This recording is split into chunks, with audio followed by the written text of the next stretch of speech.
Hello everybody and welcome to the weekly wrestling show. Hashtag Total Markup, where three marks get together and chat all about the week's goings on in the wrestling world. Basically we'll be recapping what happened in the world of WWE, sharing with you some of the rumours and the news of wrestling.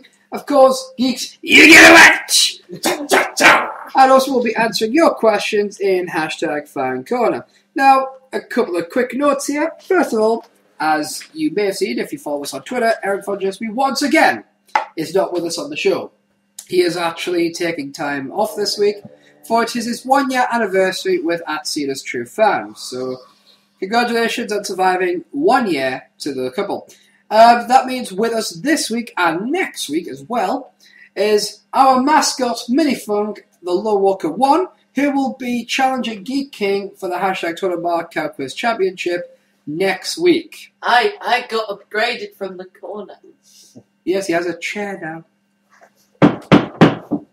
Thank you, Adam. That's me hitting the chair off the wall.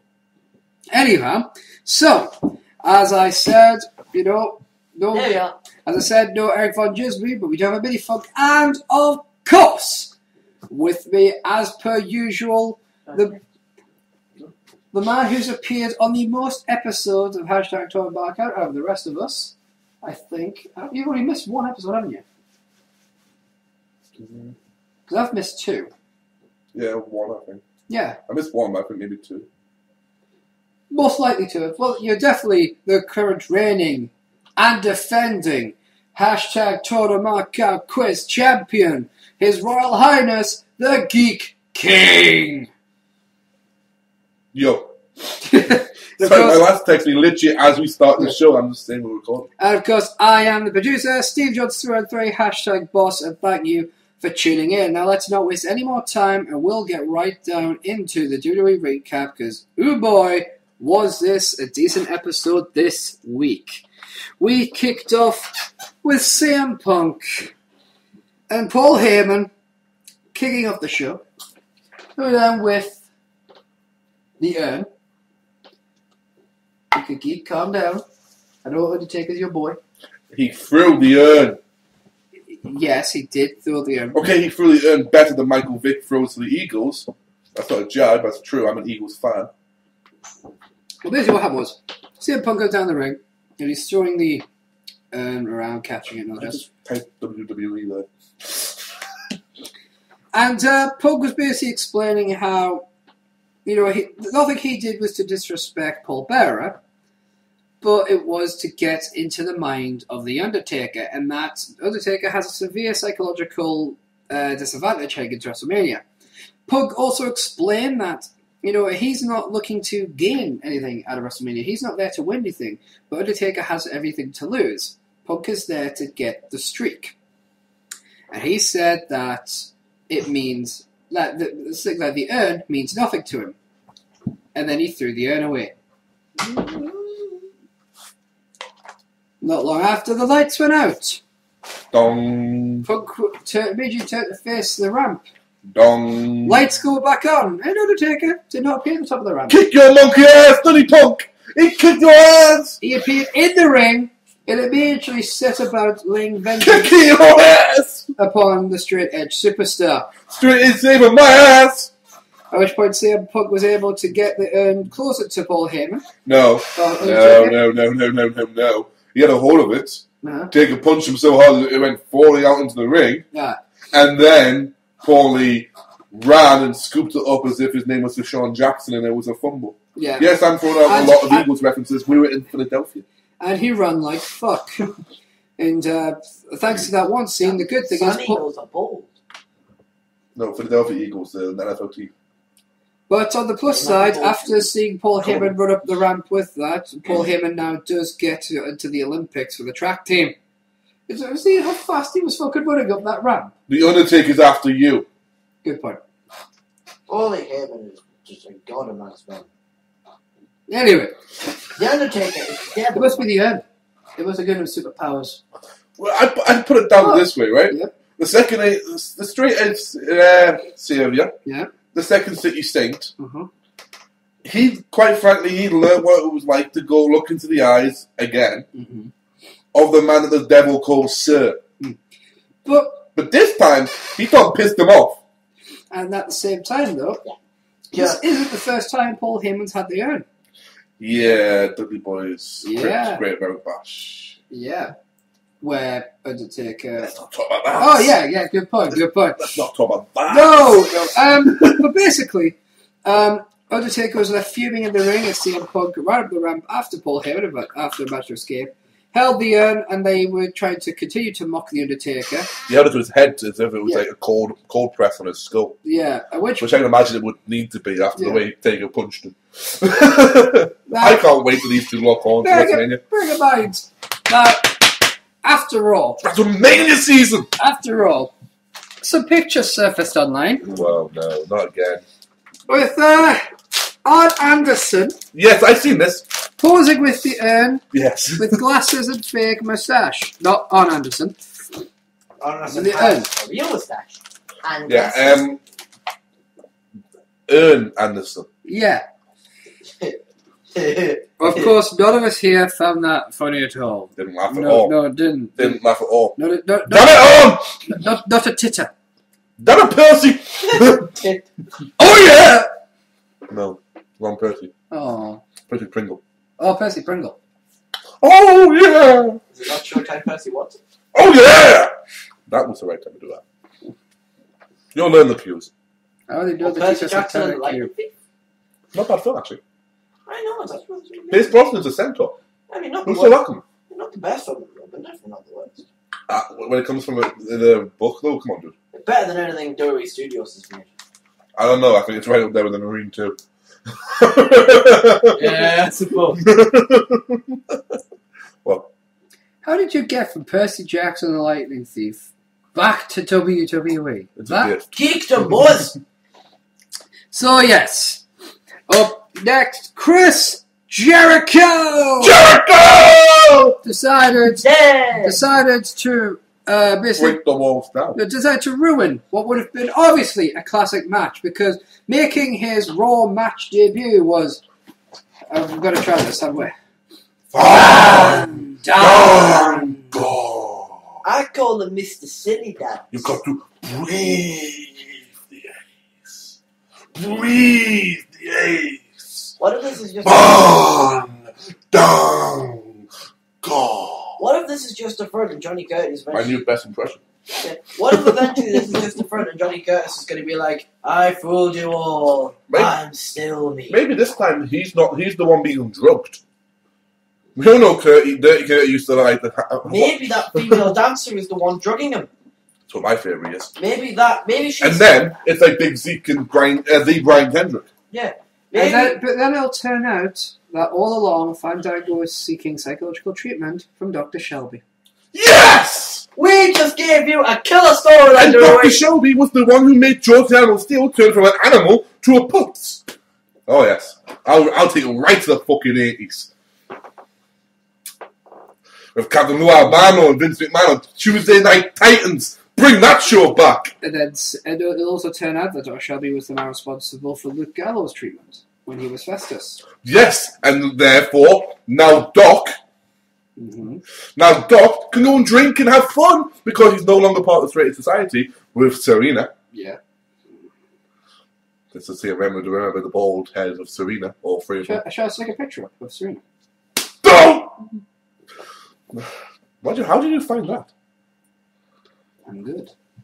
Interesting. It's good. I mean, that's amazing. She's bald, Mm-hmm. but she's got 3 boobs.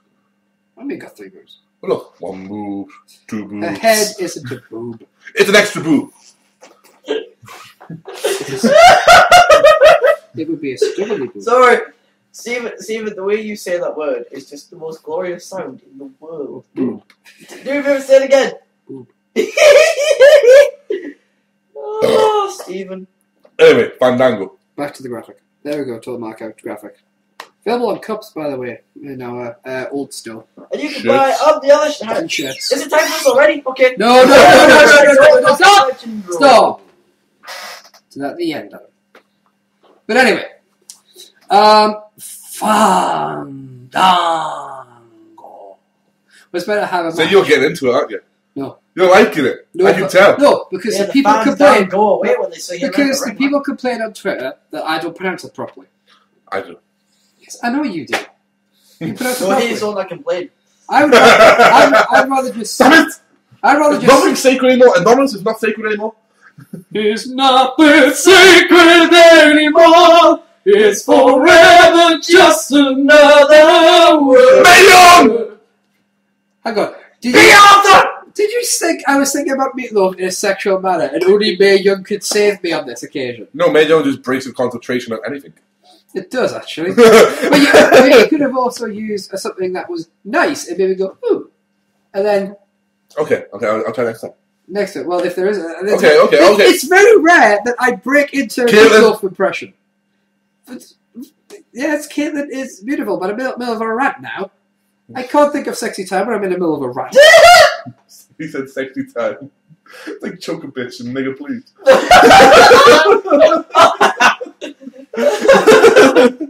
Oh yeah. By the way, I just want to point this out. The Booker T Hall of Fame thing, right? Yeah, we're going for you, Hall of Fame. Yeah, we come for you. Cut. Yes. Oh, please show the full version. Let's just cut out Hulk Hogan and nigger.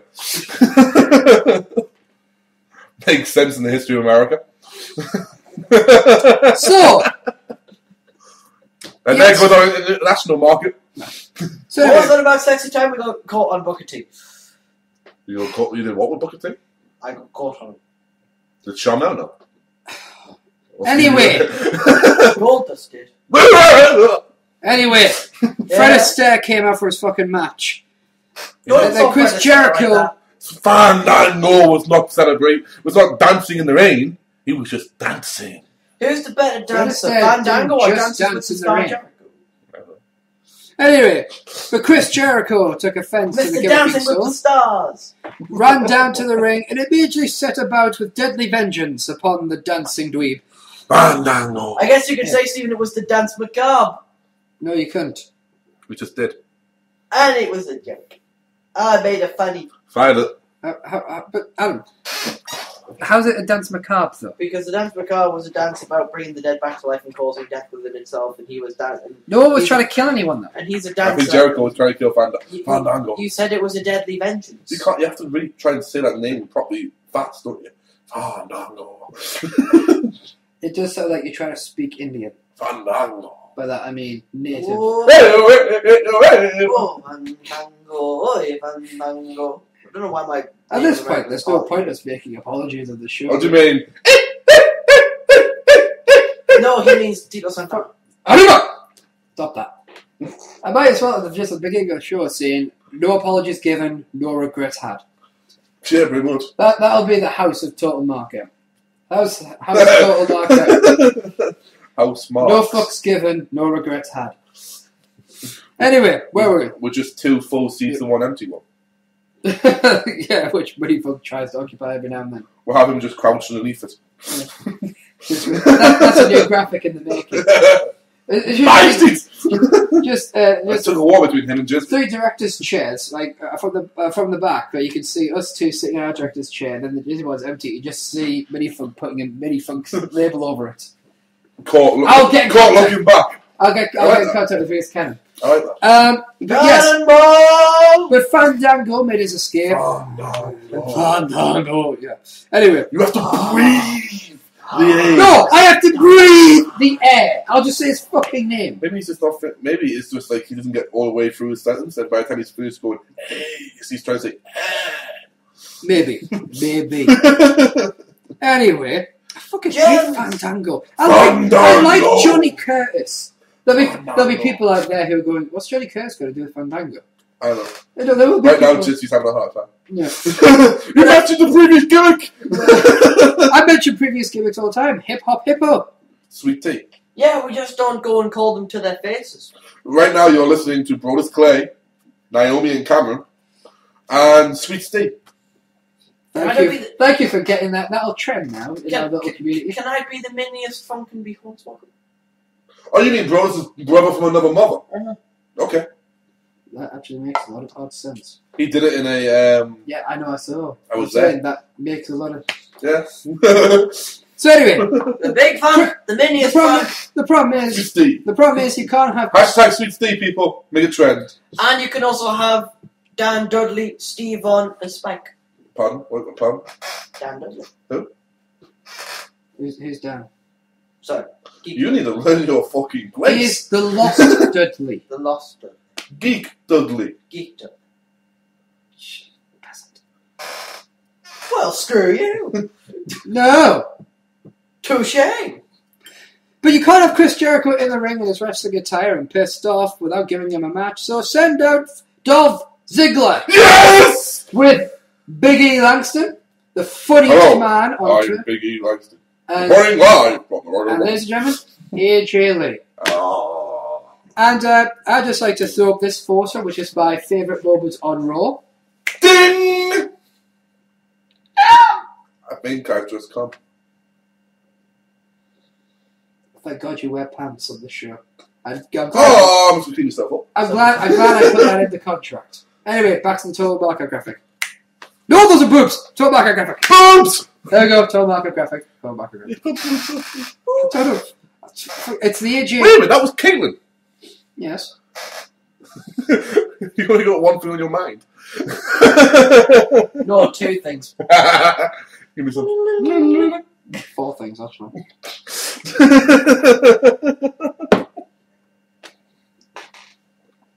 And she knows how to use them. Anyway, so as I said, so they had Chris Jericho. Basically, Chris Jericho defeated Dolph Ziggler. In a good match. A very good match. I got it instantly. The IWC. Oh boy. What? How can Dolph Ziggler keep losing? Because he's got money in the bank, it doesn't make a difference if he wins or Yeah, loses. if he cashes in his money in the bank at WrestleMania, he'll be the most over motherfucker on the planet. So chill. Especially if he's just seen Hell No. Exactly. Become the first person to ever become the WWE Tag Team Champions and the WWE World Heavyweight Champion on the same night. On the same show. At WrestleMania. Ooh! It'll be fabulous. And Big E will have his first So, his debut and his first title win.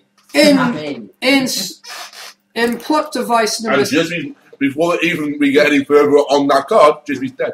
Well, that's new. Now, plot device number 21. It's a 2-on-1 handicap. Mark Henry versus the Usos, because we've got to make Mark Henry... I see what you did there. Yeah. Mark Henry's got to look as strong as possible. 21, 2-on-1, 2-on-1 handicap. Fucking idiot. So, Mark Henry versus the Usos. What was surprising about this is the Usos were straight up kicking his ass. They got a fucking splash on him. Yeah, they fucking went to town. I sat there and went, wow, Vince is giving him an engagement present. Because either Jimmy or Jay, I can't remember which one it is now, Yeah. is reportedly engaged to the Funkadactyl, Naomi. She's the one with the bigger bum than the other one. She's the one who can wrestle, although Cameron's not bad. She's the one who's on NXT. Not many people watch that season. She's the one that's usually on the left. Okay. The right. The right. Yeah, I had to do that. But in the end, Mark Henry was able... Fuck it, she's this one. Back the graphic. As opposed to this one. No, wait a minute. No, she's the... No, yeah, she's... Yeah, that's right. Back the graphic. There we go. So yeah, but eventually Mark Henry did get the win. Hitting the world's strongest slam on them, saying, "Nobody smash me! Nobody smash me!" Well, they did, boy! I don't Wow. You're gonna call Mark Henry boy? Yes. Mark Henry ain't nobody's boy. Alright then. Yes, they did, girl! believe she's Mama Henry's boy. I was thinking more like the racial undertones of the word boy. In So, America. up next was the United States champion. Antonio Cesaro, the Swiss Superman, the man who can speak 5 different languages. Yes. English, And of course, France, Alberto!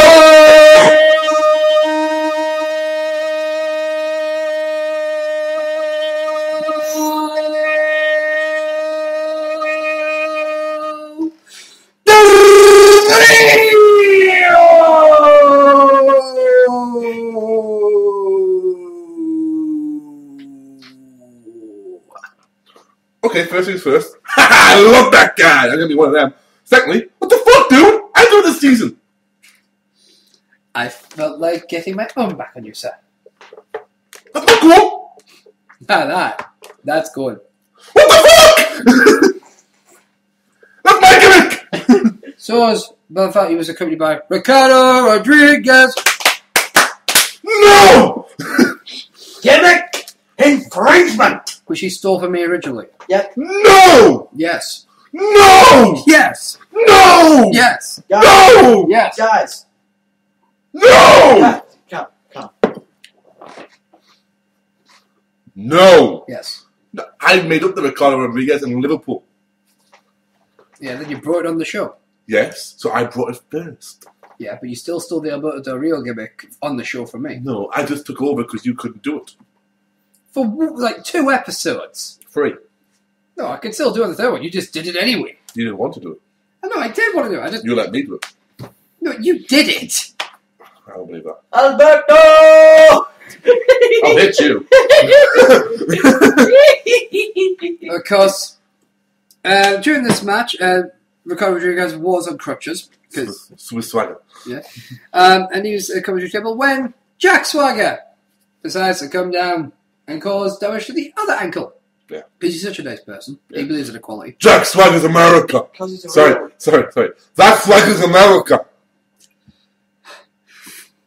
Oh, say, can you see? Oh, say, can you say?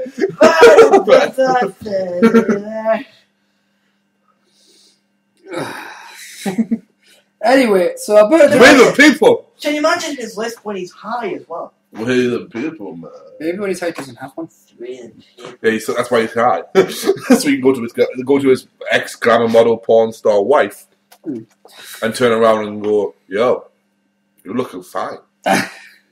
Anyway. Without it coming out, yo, you're looking fine.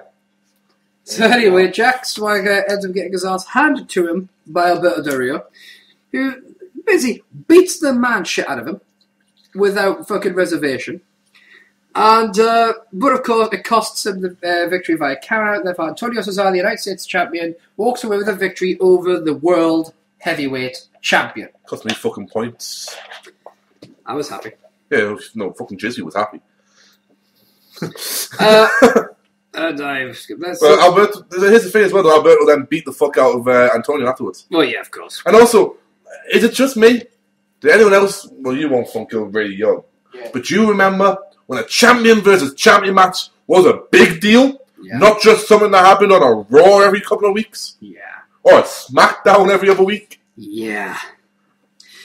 And others, the WWE Tag Team Champions, Team Hell No, faced off against the Prime Time Players. Now, who are the Prime Time Players? No.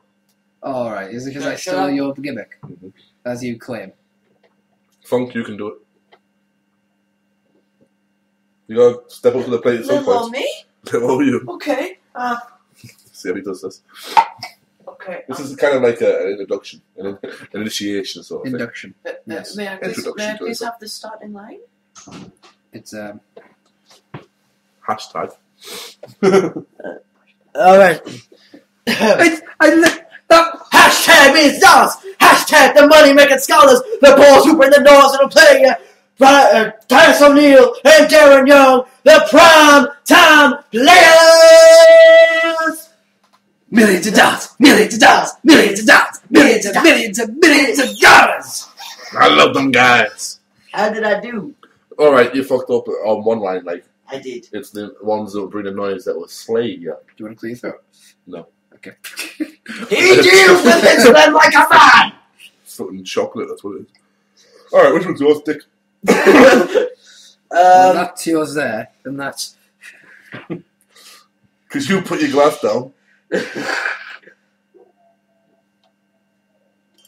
Anyhow, and the tag team champions walked away Hey, poisoned, so. with the victory. So well done, tag team champions. Yeah, Team Hell No beat the fuck out. Yes. And we expected that. Yeah. Yeah. Now, Triple H comes down, Yes! and he gives a whole promo about how if you don't go to the ring thinking that your career is going to be over after you face Brock Lesnar. Mm-hmm. Then you're an idiot. And then he says, so it pretty much just made a difference that his career's on the line. Yeah. And he walks out, and as he's walking up the ramp, Wade, don't care what you think of me. the Intercontinental Champion, Wade Barrett, Walks down the ramp, basically tells Triple H, "Here, it's my match, get out." clear the fuck off. Triple H proceeds to kick him squarely in the nuts. Which then responds in the IWC losing their shit. It's like, Barrington! Oh my god, they buried him. He's gonna call a champion. Couldn't he put up a little bit of fight? No, the idea is that Triple H doesn't give a fuck who you are, even the Intercontinental Champion, and he'll kick you in the nuts just to get past you. Well, after the break, it was Wade Barrett versus The Miz Awesome! in a non-title match. And The It Miz was Wade Barrett versus Mr. Maurice. Yeah. And Miz won. Or a shitty finger four. Seriously, I don't do a move that I can't do. Yes, precisely. You don't see him doing the fucking 720 fucking Phoenix Splash. Wow. I think Jack Evans actually does that. No. Up next, it I know was... Jody Fleisch used to do a 720 Phoenix DDT. I know. Right, up next, it was The Shield. Yeah. It was The Shield Blue Shield! versus... Actually, on NXT, he did a really menacing version of that. It was a thing, they were going round and they started off, the usual way. And they were saying that they were going to sort it out. And, Ambrose did his usual shtick. And then Seth did his shtick, which is kind of like the more vicious one. They're trying to make him, like the little dog that just will bite you until you fucking die. Yeah. Ambrose is obviously the Joker. Yeah. Why so serious? And then you got, The Rock's cousin, the big ass, I'm going to break you in half. Samoan. Take that any way you want, break you in half. And they go through it all, and Seth says something, and it ends, and he goes over to Roman, and Roman pulls it over, and he says, and he goes through this, and he goes, believe in that. And he looks squarely in the camera, and he goes, believe in the Shield. And I just went, okay.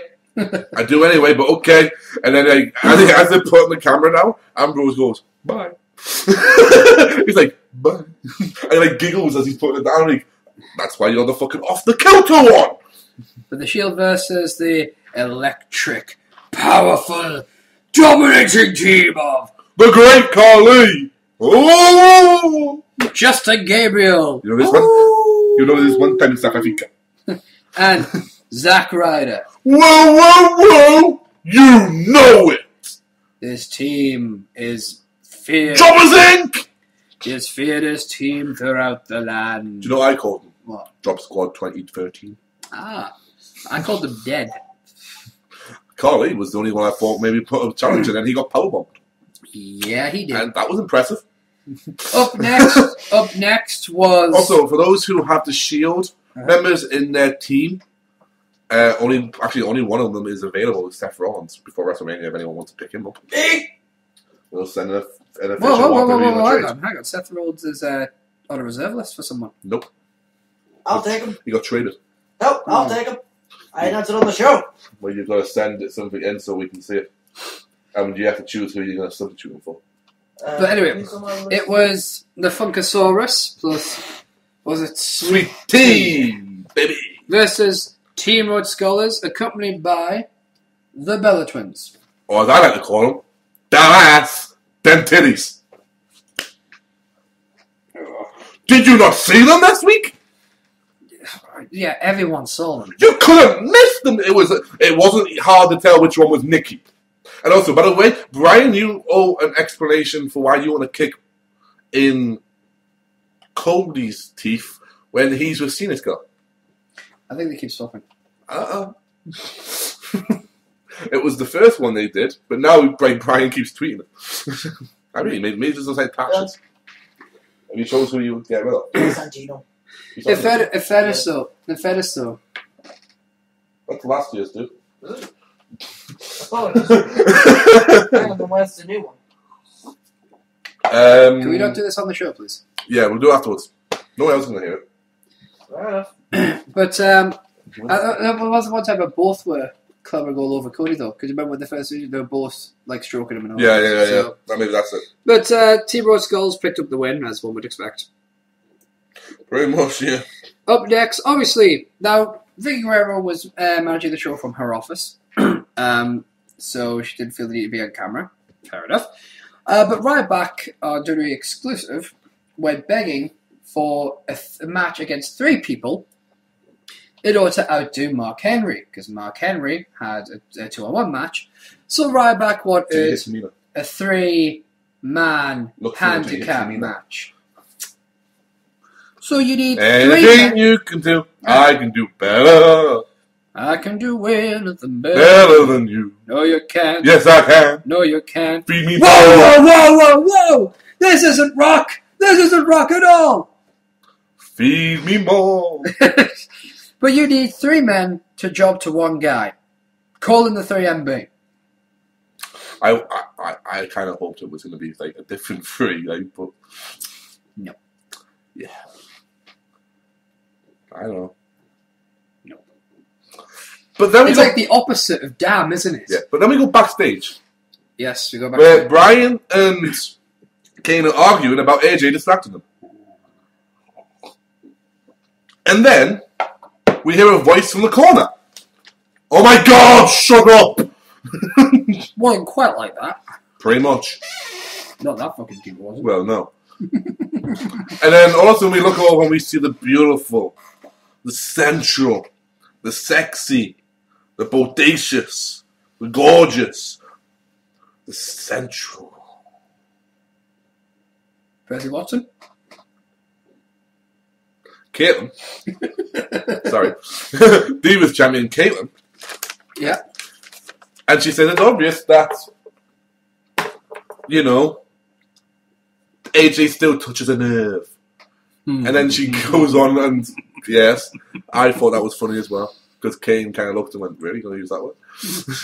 And then, you know, she goes on and explain how different her friend is to the one that she knew. Mm-hmm. And calls her some quite nasty things. But she calls her the worst thing in the world. Crazy. At which point AJ Lee decided to throw her I'll show you crazy! decided to throw her into a water fountain. I went, ow! And there's like ah! AJ beats the fuck out of her. Then when Caitlin starts to come back, So, alright. I He's thought still by beating her. I was supposed to be the dirty one. Yeah. But basically Daniel Bryan and Kane start pulling AJ off Caitlin. I don't know why. I think it was because she was actually hurting Caitlin. So this culminates into the Divas champion Caitlin versus AJ Lee. Mm-hmm. I'm just going to say it now. What a fucking spin. He's like, boosh! And it's like, damn! And then, of course, it's a decent enough short match. And here's the thing. Mm-hmm. It was a Divas match. Mm-hmm. Do you know what happened during the match? Yeah. The crowd Mm-hmm. popped. Yeah. No one went, I ain't watching these 2 fight. Mm-hmm. I believe that might also have been their genes. Well, anyway. No. And they went, okay, I'd like to see more of this. So Caitlin hits a spear which knocks AJ Lee out the ring. Caitlin goes to the outside, going for an outside spear on AJ Lee. AJ Lee moves at the last second. Caitlin drives herself into the fucking security banner. AJ Lee gets back in the ring and is able to get a count-out victory when Caitlin is just quite able to make the 10 count. So AJ Lee picks up a count-out victory over the Divas champion Caitlin. But, you want to know the beautiful thing about that? What? Main event. It was. Because the next thing was The Rock, the WWE champion, who is finally on Raw. And John Cena. In a Legends Q&A. So first of all, let's think about this Raw before we jump to the Q&A. Great Divas match. Would have liked to be a little bit longer. I'm sure she said that before. Right? With the Divas champion, Caitlin, AJ Lee, in the main event. Last time the Divas, a Divas match was the main event. Just try Raw. for some Lita. I felt good in my heart. Though this wasn't advertised as a main event, it wasn't really given the main event slot. Don't care. But it technically was, yes.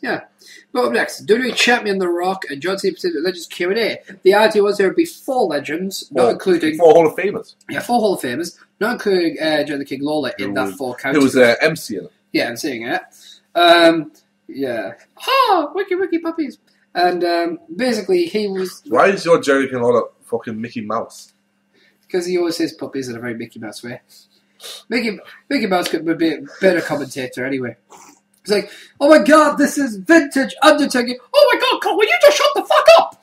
I am sick of your bullshit every week. Everything is vintage. You get someone debuting. We'll call them the master. They call them the Master Breaker, and you'll be going, oh my god, it's the vintage Master Breaker. No, Mickey. What? Oh my.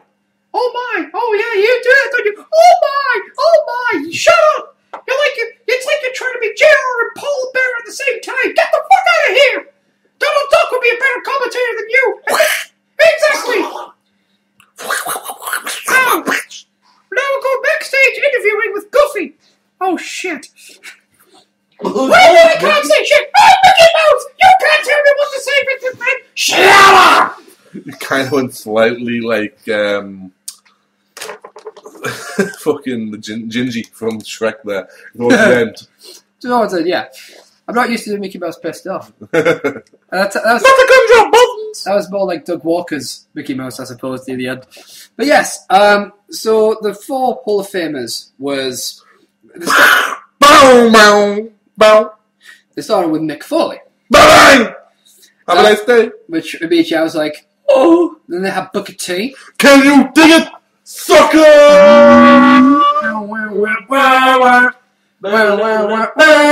Can you dig it, sucker? Then they had the American Dream, Dusty Rhodes. American Dream. Wait a minute. Let me tell you a little something, baby. I'm gonna go sit in the Q&A. I'm gonna tell you right now. I'm gonna sit there right now. I'm gonna make it so good. I'm gonna make it top. I'm gonna give you a show that you've never seen before, big one, because I have wine and dine with kings and queens, and I sit down and then pop meals. And then of course,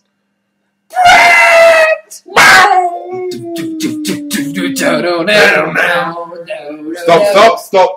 That impression is 4 out of 10 at best. Yes, it was the conniving Canuck making his way down the You killed Dan! The conniving Canuck, I like that. Bret the Hitman Hart, the only man that can continually bitch about the same thing for years. Well, Hulk Hogan does. Oh, Hulk Hogan. To be fair, that's just Hulk Hogan bitching about the fact that why can't I sleep with my daughter? Yeah. It's nothing that makes them relevant anymore. And Sleeping with Mick my daughter. Foley. So Mick Foley says, basically turns to, I think it was John Cena. John Cena! It pretty much asks, what happened? So no, it wasn't. It was that was Bret. But Mick asked. Mick asked, "Will you be able to live with the disappointment?" Yes. All the questions are great questions. This got me excited for WrestleMania versus John Cena versus Rock. Yeah. Because it was John, like seeing John. Yeah. John was serious. Yeah. No jokes were made. The Rock was how I like to see The Rock as well. Yeah. Rock was serious, but at the same time was able to go out there and go, I'm going to give the people want to hear finally, the people want to hear, and The Rock means, and the people want to hear the millions. I want to do that, but at the same time, I'm going to look at the guy in the eye and be a real badass. I'm going to need your help with this a bit. Nothing. John Cena basically was trying to explain how he lives with the postman, and he named a sports. Donovan McNabb, Yeah. former quarterback for the Philadelphia Eagles. The reason they booed wasn't really because of what John Cena said, though. Right. John Cena said that the reason he booed was because he couldn't win the big one. That was true. He took us to the Super Bowl, and he choked in the fourth quarter. Mm-hmm. I say also because I'm a Philadelphia Eagles fan. The reason they booed was because he then left to go to a rival team in the same division as us, called the Washington Redskins, and had a really bad fucking thing. And people were going, well, why did you leave us? And then it turned out he left us because he was shit now. Yeah. And he went to play the fucking Minnesota Vikings, which personally I hated because a former friend of mine is a fucking Vikings fan. But, so basically he explained that to him, failure basically him would mean not being able to, and but he kind of implied that he could live with it, but he wouldn't want to. Is what I got. It was, I can live with it, sorry, but I don't want that to be what I'm remembered for, is not winning the big one. And I'm sitting there the whole time going, that's not why we bill you. Yeah. I honestly cannot remember The Rock's response, because at that point it wasn't an answer that got me really going, alright, but Rock did get me. What was it? Was it this one that he said about his past? Yeah, because Johnson Rock said you don't know anything about failure, and The Rock goes, I don't know anything about failure, and he explains, yeah, he actually does know a fucking thing or two. He does. When he was 23-year-old, he tried out for the NFL. The NFL said no. He then went to go to live in Calgary. Calgary. Think about this. This kid grew up in Hawaii and in Miami, and then toured around, but never really stayed in long places longer than Florida and Hawaii. Right? Mm-hmm. Think about their climates. Yep. Now think the fact that when he's 23-year-old, his dreams are being dashed, and he has to go live in Calgary, Alberta, Canada. Or sorry, as Lance Storm would like us to say, Calgary, dramatic pause, Alberta, Canada. Live in a flat where he could barely afford rent, and as he said on Raw, found his mattress. And he said this before in the past, this was why I knew the story already, out of the back of a dumpster from a motel. Now, a motel's throwing away a mattress. God knows what's living in that. Exactly. And on top of that, the man then failed, within 6 months, that he says, of being in the WWE, he's a flop. Damages his knee, the fans don't like him, Die Rocky Die is hit. Can you imagine doing the best you can of being this smiley, happy face, going out to an arena, and they're chanting, Die, Rocky, die, or Die, Sting, die. Can you imagine you're going, wait a minute, what the fuck I do? And then he says, he fucking went, at one point, the guy failed so badly, he was sent to Memphis to work for Jerry the King Lawler in CWF, which was barely in existence at that point. It was literally working in Memphis and around the Memphis area. It was like me hosting, having a wrestling company here in Durham, and the furthest I would go outside of Durham would be Stanley. Yeah. It's a half an hour trip at most. And was called, Rocky Maivia was a bad enough name. He was called Flex Kavana. Flex Kavana. Yeah. Flex with an X. Kavana with a K. Then he goes to WWE. Finally. And then he turns around. And I love the fact that he goes, and that's not where it ends. I thought, well, finally he's made his big break in the WWE. That's the end. No. I then win the WWE Championship and then come to fucking Philadelphia and lose it to Stone Cold Steve Austin. I'm sitting going, fuck, we're going to go, I'm no disappointed bitch. And I'm sitting going, wow, you could go as far as saying I then went to Hollywood and was in Be Cool. Yeah. I made Doom! So Bret the Hitman Hart then asked... No, was it Bret? No, it was. Bret next they went, Bret, they went, Yeah. Bret Hart says, last year you guys were ready to kill each other. What happened?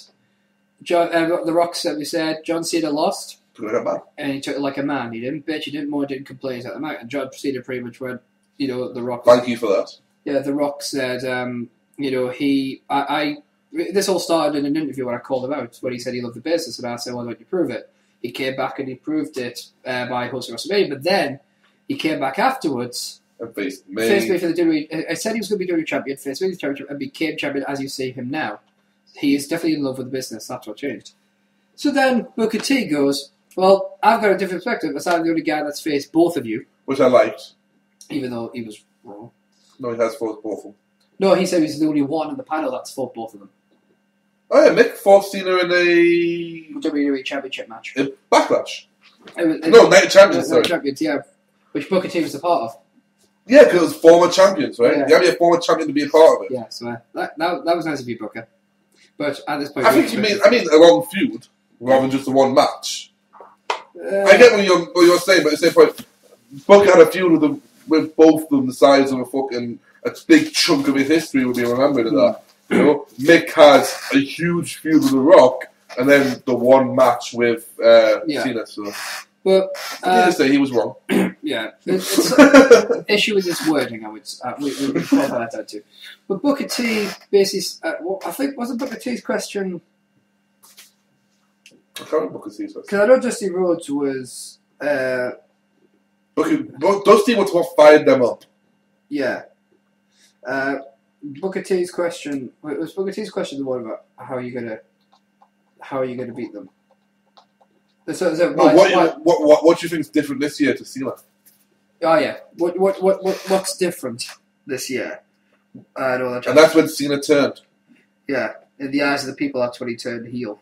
For a brief 30 seconds, because he goes, "You didn't beat me, I beat me." Because because I can't remember what Dusty Rhodes' question was, because it was something that made John Cena go. John Cena says, "I have to win." That was what Dusty was. Dusty said, "This is what I like to see," because finally got he goes, "This is WrestleMania. This means it all. Why will you win?" Yeah. And he's like, he's talking like this, Daddy. He's saying, this is what we like to see. I want you to say right now, why are you going with why? Because that's what gets Cena and going. Cena goes, because I've got to. And then The Rock's like, what kind of pussy ass answer is that? And then that's what gets him going. And Cena cuts it, and he's he slashes The Rock a bit. The Rock just turns around and goes, I love all four of these men, and I know them all, they're friends. But to quote the man I idolized as a kid, to be the man, you've got to beat the man. And until you beat me, you've never been the man. And I'm sitting there going, shit. I honestly cannot think of what Booker T's question was. I think Booker's was it Booker? Most of them were directed to Cena. And then Rock just answered back. Because Mick asked Cena, Bret Hart asked both. both. Booker asked Cena. Yeah. So Dusty Rhodes was the one that set everything off, I think. It was, yeah. Dusty set it alight. I can't think what Booker's started to see what it was. You can see there's a little bit there. I can't right now. No disrespect to the guy. I just can't remember. Well, it was probably comprehensible. No, there was no shoot. He didn't have a little headphone on the side of his mouth, There was no headset there. So The Rock Chucky, ducky, quack, quack. Once all said is done, The Rock says, Cena, you want to prove yourself for WrestleMania? How about you prove yourself right now? So they both get in the front. Okay, guys, easy there. Yeah. All four. No, John, go on, John. Don't what I love is that all four Hall of Famers have a different reaction. Mick Foley's kind of like, oh, what's going on here? Booker T's like, oh man. Bret Hart couldn't give two fucks. And Dusty Rhodes just puts down his mic and gets ready. You can see him just reaching for the imaginary popcorn. Oh, what was great though was whatever Booker's question was, Dusty went to Booker. That was a great question. Yeah. And now we can't remember what it is. Yeah. But yeah. So, yeah. And the whole time, Booker and Dusty were talking to each other as if they were in the front row. So, basically, The Rock and Cena square up in the middle of the ring there. Rock pushes Cena.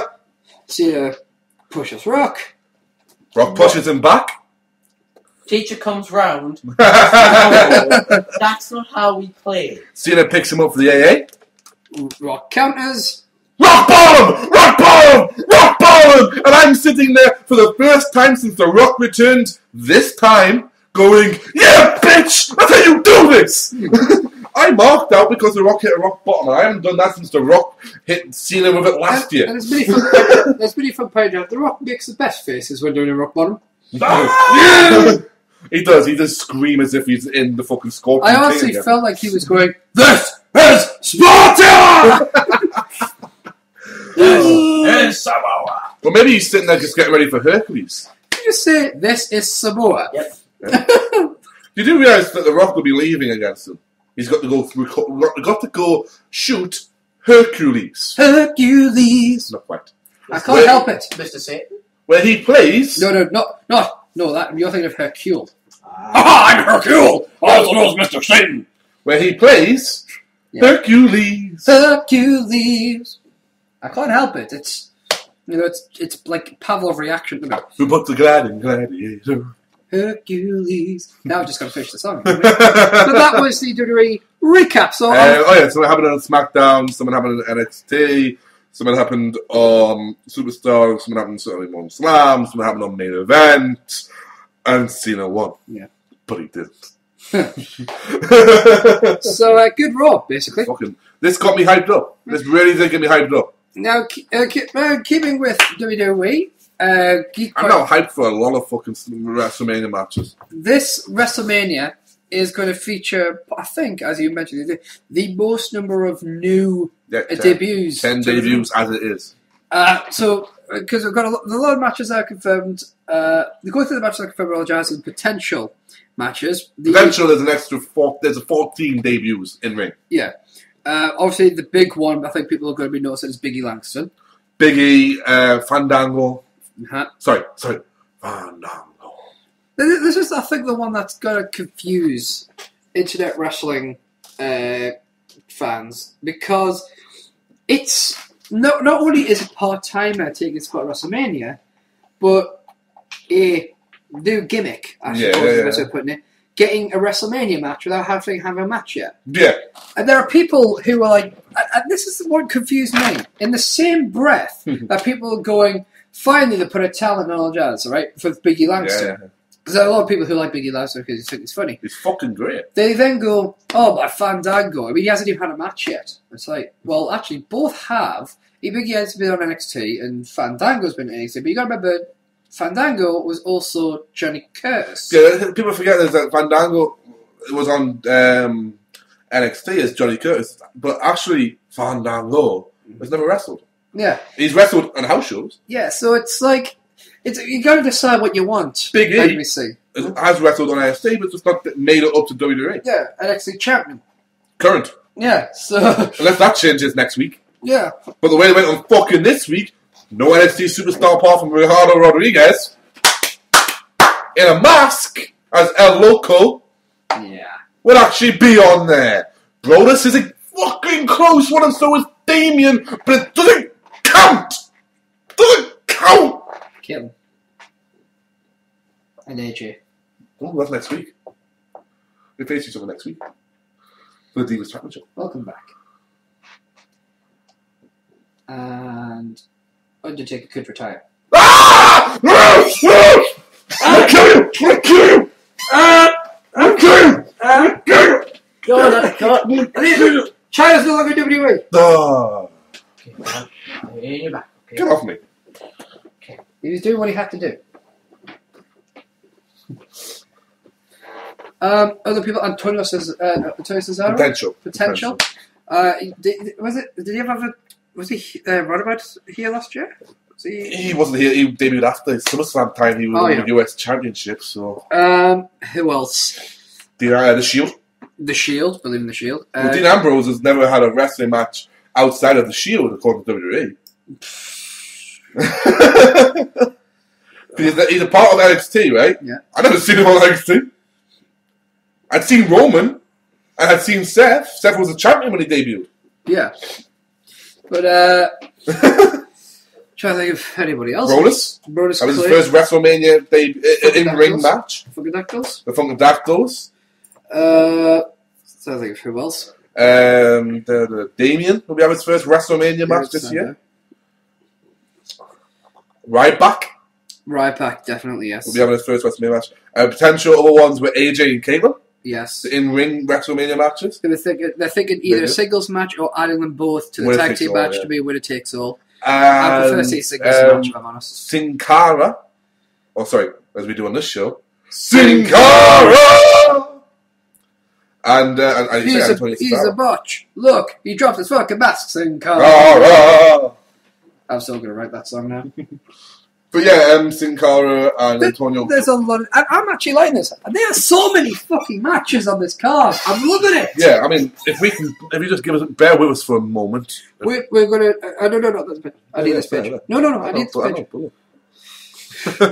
Nobody doesn't do that for me. Nobody closes the page. Then I'm like, no. But we're just going to WWE.com to see if we can get a card for WrestleMania this year. Yeah. So, I'm going to go by the list that WWE.com has it in. It probably isn't the correct order, unless it's the World Championship at the bottom, which case would be. Okay. Tons of Funk. Is that what they're called now? Yeah, the Tons of Funk and the Funkadactyls versus Team Road Scholars and the Bella Twins. The Bella Twins. No, I believe they've already had a match. But the Bella Twins are going to be there. Yay. Chris Jericho versus... Fandango. WWE Tag Team Champions Team Hell No versus Dolph Ziggler and Big E Langston. Ryback versus Mark Henry. Intercontinental Champion Wade Barrett versus The Miz. But This is Wade Barrett's first singles match. where did that get announced, by the way? Raw, I believe. World Heavyweight Champion Alberto Del Rio. No, you missed one. Randy Orton, Sheamus and Big Show versus The Shield. World Heavyweight Championship Alberto Del Rio versus Jack Swagger. Or as we call it, the opening match. Triple H versus Brock Lesnar, no holds barred. If Lesnar wins, Triple H must retire from in-ring competition. And Undertaker versus CM Punk. And finally, WWE Championship, The Rock versus John Cena. So far, 10 matches on a WrestleMania card. And no announcement of the pre-show match. Yeah. If that's going to be one of these, which will probably be tons of fun, to be fair. Tons of funk, even. Yeah. Or whether it's going to be Yeah. Battle Royal. What I love is you can actually vote on WWE.com who you think will win. So we might as well quickly run through this. Who do you think will win between the Tons of Funk and the Funkadactyls and Team Road Scars and the Bell Twins? Tons of funk and the Funkadactyls, because I don't think Nikki's ever wrestled with her boobs like that. I reckon the Road Skulls will actually pick this one up. So it's up to Funk. Yeah, Funk, who do you reckon to win between the Tons of Funk and the Funkadactyls or the Road Skulls and the Bella Twins? Tons of fun. Alright, the total market vote goes to the Tons of Funk. 76% of the people who voted have thought Tentai cleared the Funkadactyls. Alright, Chris Jericho versus Fandango. I think Jericho. Right? Jericho. 87% of people. Boom! Bitches! Okay, the Tag Team Championships. Will they change hands? I'm torn on this match. I think they will. I think so as well. Alright? 19% think they'll change hands. I'm just torn on the match. Ryback versus Mark Henry. I think Ryback's going to be given the win. Ryback. Because I want to see that moment. I want to see the WrestleMania moment where he shell shocks Ryback. 86%. Yeah, Okay. Intercontinental Championship. Will it change hands? No. Better fucking not. Okay. I don't think it will either. Let's vote for Wade Barrett then. Yeah, sorry, that's right. 25% think it will not change hands. Damn you, America. Okay, Shield. Okay, so basically the burials. Okay, Shields. 19% think the Shield will win. Believe in the Shield! Will the World Heavyweight Championship change hands? Not Surely not. What are you, high? Yeah. So we're voting for Alberto Del Rio to win. 81%. Triple H versus Brock. Trips. Trips will win? Yeah. Yeah, I think so too. Trips gets this one. 84%. Okay. Undertaker. versus CM Punk. Taker. 83%. Wow, that's more than the Jericho match? So far, the highest percentage has been Jericho of 87. Okay, and finally, WWE Championship will it change hands? Yes. I don't want it to, but it will. 70%. I'm actually there with The Rock. I'm going to be going for The Rock this year. I just don't... Mainly because I don't want to see Cena as a champion. And because I just kind of want The Rock to drop it, just win. Because Cena balls the fuck out of me on his things. And before we go to the news, another article that's up on WWE.com, the most badass wrestler stories ever told. I got a couple of stories here. And we thought we'd share some on the show, provided that they load. Okay, Dr. Death and Rick Steiner save people from a burning car. Yeah, listen to how they do it. Okay. Cowboy Bill Watts, Mid-South Wrestling, had the reputation of being a tough guy's territory, touring through hard towns in Oklahoma, Louisiana, Mississippi, and Arkansas. Bar fights were not uncommon, as drunkards sought to prove they were tougher than the wrestlers, but the story former Mid-South announcer Jim Ross recalled that most easily didn't take place in the Dank Saloon in the backwoods of Mississippi. It was on the side of a highway outside Alexandria, Louisiana.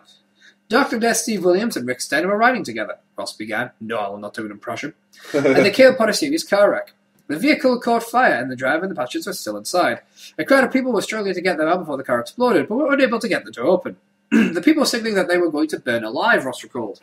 What no one had counted on were two massive world-class athletes coming to the rescue, but that's exactly what happened. Williams and Steiner pulled over and rushed to the vehicle.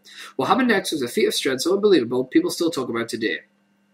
Doc and Rick physically ripped the door off and dragged the victims out the car. Ross said. They got them far enough away from it so when it finally exploded, no one was injured from the blast.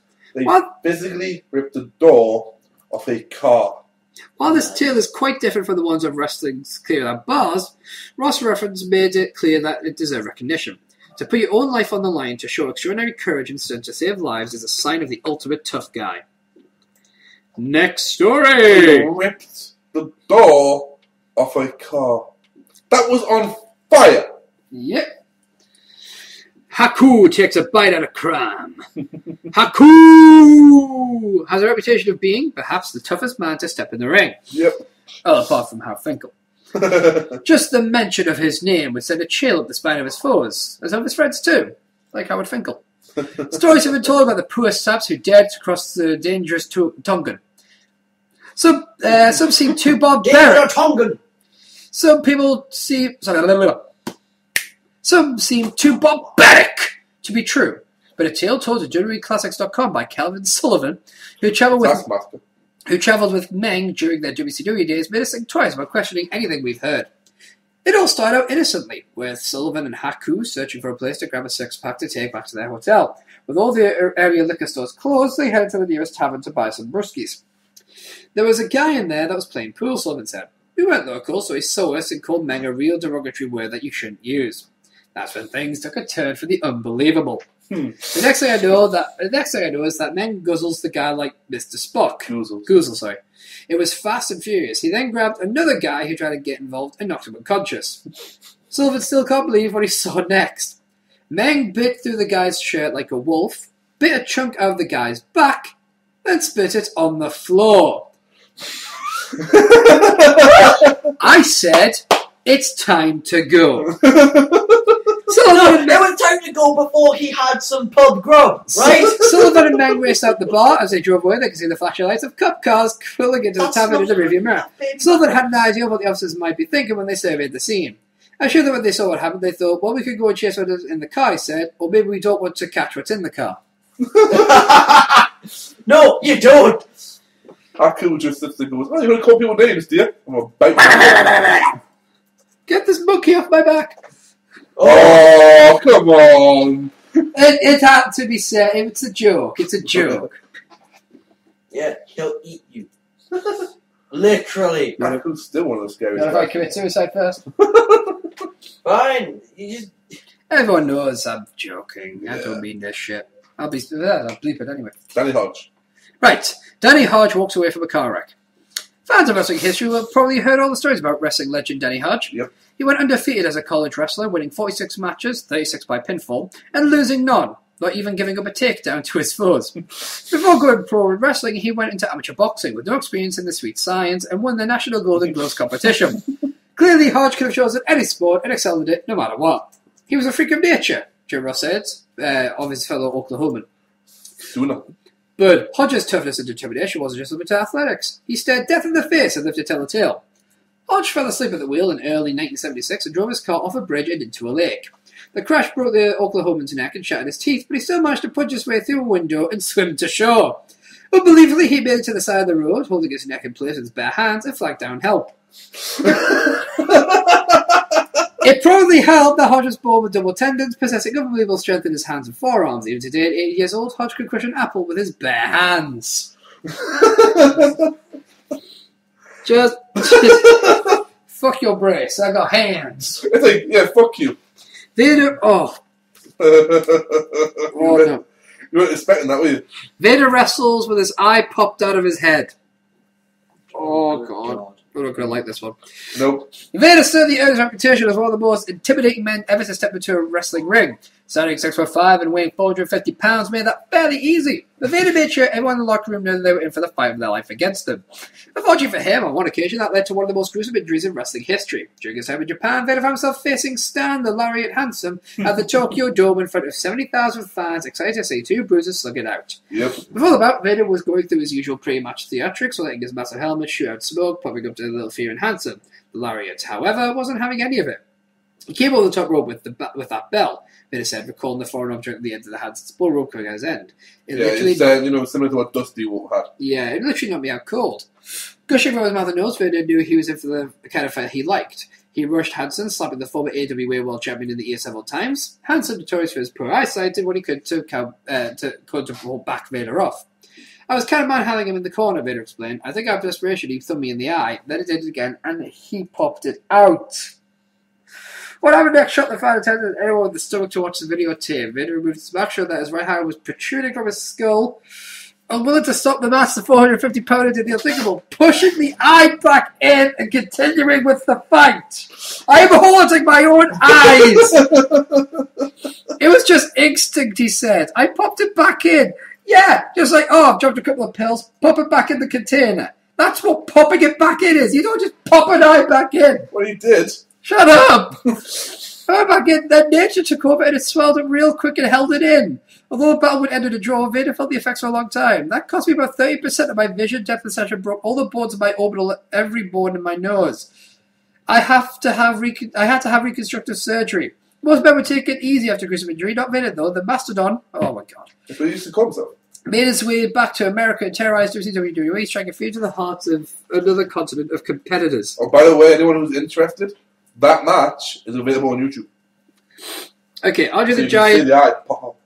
Andre the Giant shatters a windshield.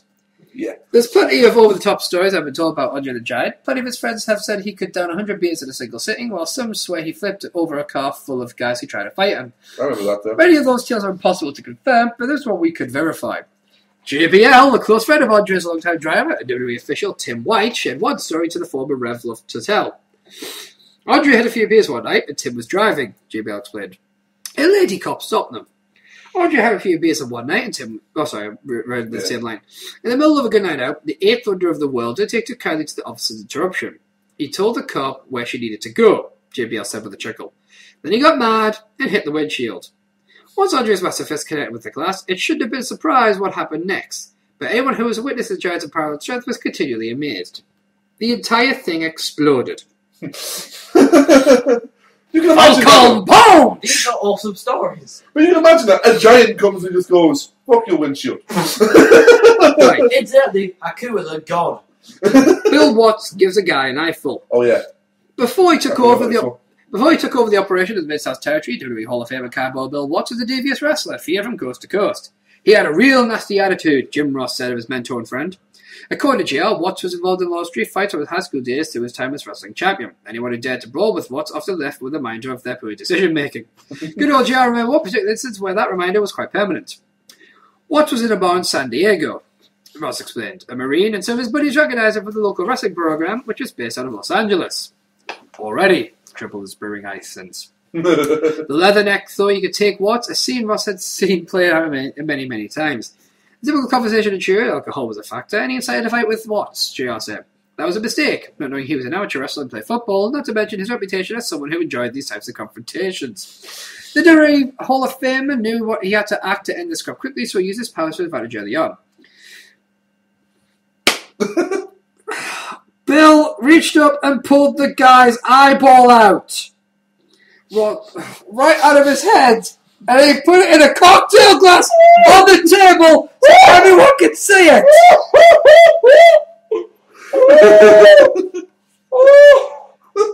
How long did he spend in prison?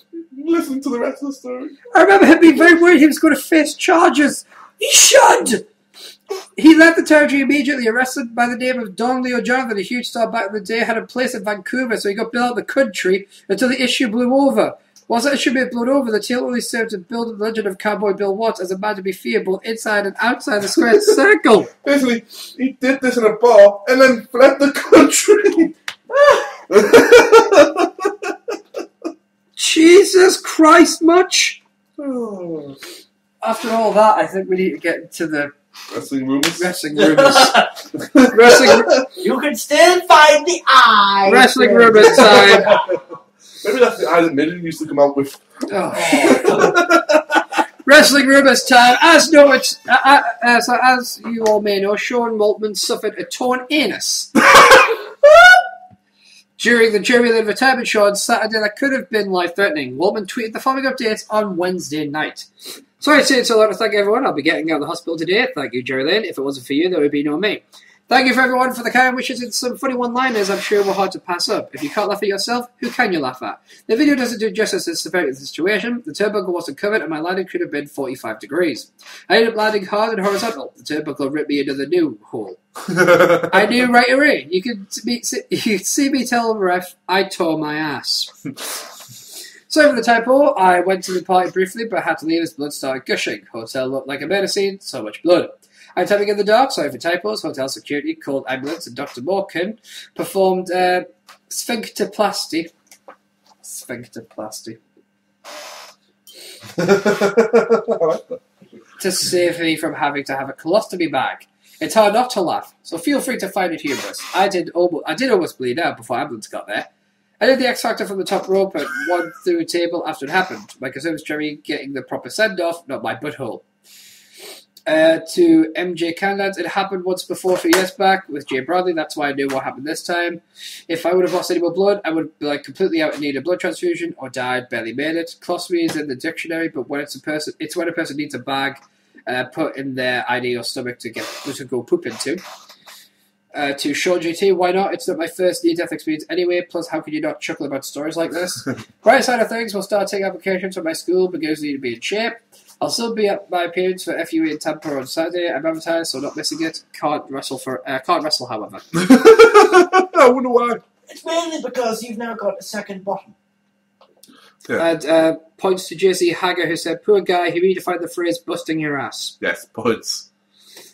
Everborn returns to WWE at last night's NXT event. Yep. This was apparently reported by someone called Ranjit Kahal. Yeah, the pictures are online, and I believe there's a video on YouTube. Everborn returned to WWE last night. This was posted. Oh, I don't care. He's fighting. Oh, you fucking moron. Yeah. That's not how he's spelling the name. Yeah. But anyway, he's facing El Generico's new gimmick. Sami Zayn, which is SAMIZAN. At the NXT show in March 2012, Bob was involved in a car accident which broke his foot in 4 places. Sami Zayn, SANE. Yeah, he just came in 5. The return comes after Bourne had been out for for a full year due to injury. When asked by a fan on Twitter earlier this week when he'd be returned to action, he replied, "Not long." Bourne suffered a badly broken foot in a car accident last March. He tweeted at the time that his foot was broken in 4 spots as occurred in 5, and he's been doing physical rehabilitation in recent months in preparation for his return. Yeah, it doesn't help that he was fucking suspended at the time. No, it didn't help. In other words, Hulk Hogan scores win in a legal battle over I sex tape. don't want to hear anything about sex tape from Hulk Hogan. Hulk Hogan scored a win in his lawsuit against Gawker.com over the leaking of the sex tape. Judge James Whitmore granted Hogan's motion to remand the lawsuit back to state court. Gawker was attempting to get the case moved to federal court. Whitmore also granted the motion to link the lawsuit with Hogan's separate lawsuit against Heather Clem, the ex-wife of Buffalo Sponge. The motion was granted based on chain of custody questions regarding how the sex tape ended up in Gawker's hands. The judge noted the claims against Heather Clem and Gawker are logically related and rest of the same set of operative facts, namely the recording and publication of the video. For sure, he's not going to get what he asked for. The case is back in the Florida state now. It's been reported that Gawker still has a good chance to win based on the First Amendment defense, but they're on less certain ground now. How can you link the two It's 2 separate defendants here. Chains of custody the same. It's ridiculous. It's a stupid But notion. more importantly, he's asking for $100 million. And I just want to give points here to Jay Knox. This has been posted on eWrestling.com. The fact that Hogan wanted a case to remain in state court and Gawker wanted to take it to federal court just shows how full of bullshit Hogan is. Federal court's for the big dogs. Hogan wasn't ready to lie under oath at the grandest stand. Hogan needs a toothbrush so he can clean out all the bullshit he talks. Points to you, Jay Knox. And for some reason, it says there later it's a second. Yeah. Points to Thomas Carpenter for when S. Brown 285V285. Layla is the sexiest current diva. Points to you for going, and what has this to do with Hogan's most recent bullshit? Layla and sex goes together in my opinion. So go to Whitey, but yeah, we're done with you, you troll. Moving on. Maria Menounos, so can you pronounce that for me? Minneapolis or something. I think you're closer. Menounos, okay. It's going to Bob Backlund. Maria Menounos has revealed that as long Ruby Jewell and Bob Backlund into the WWE Hall of Fame this year as part of the class of 2013. Menounos revealed the news on Live with Kelly and Michael. Yay.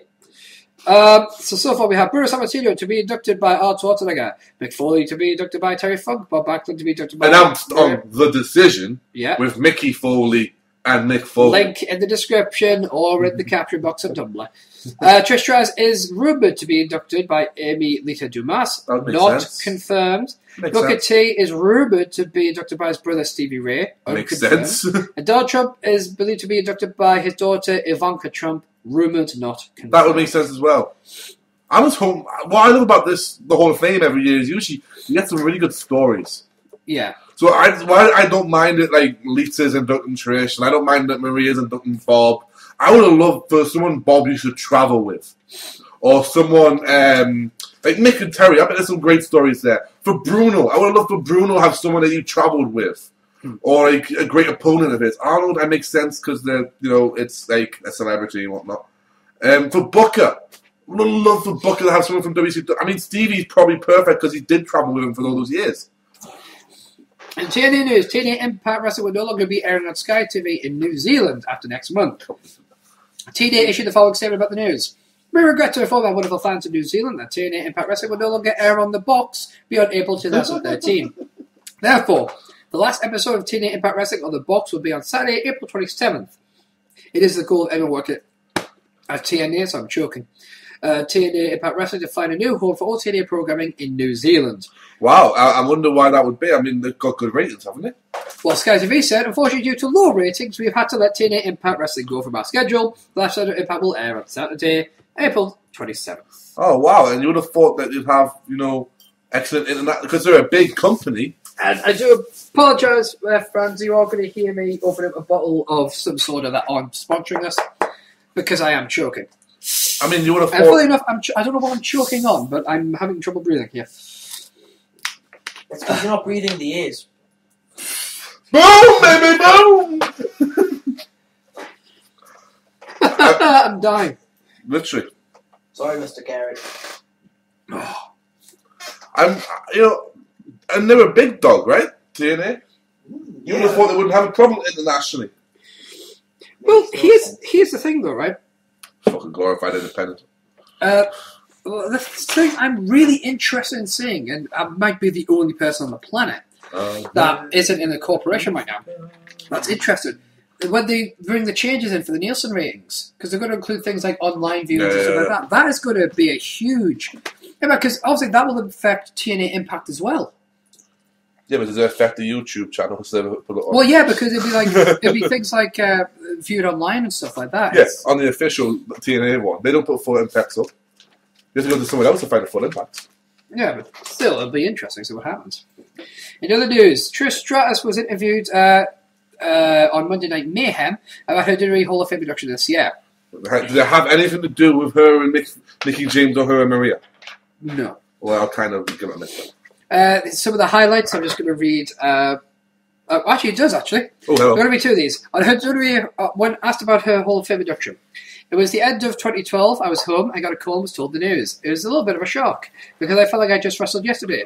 I'm just super honoured. It's exciting because when I heard about the class and everyone else being inducted, I was just so thrilled and honoured to be in the same class. I never thought I would get in, and just assured that I'm accepted, I'm going to be a fan, just get my pictures with everyone. And on her favourite match of her career, my favourite match will probably have to be a WrestleMania match against Mickie James at WrestleMania 22 in Chicago.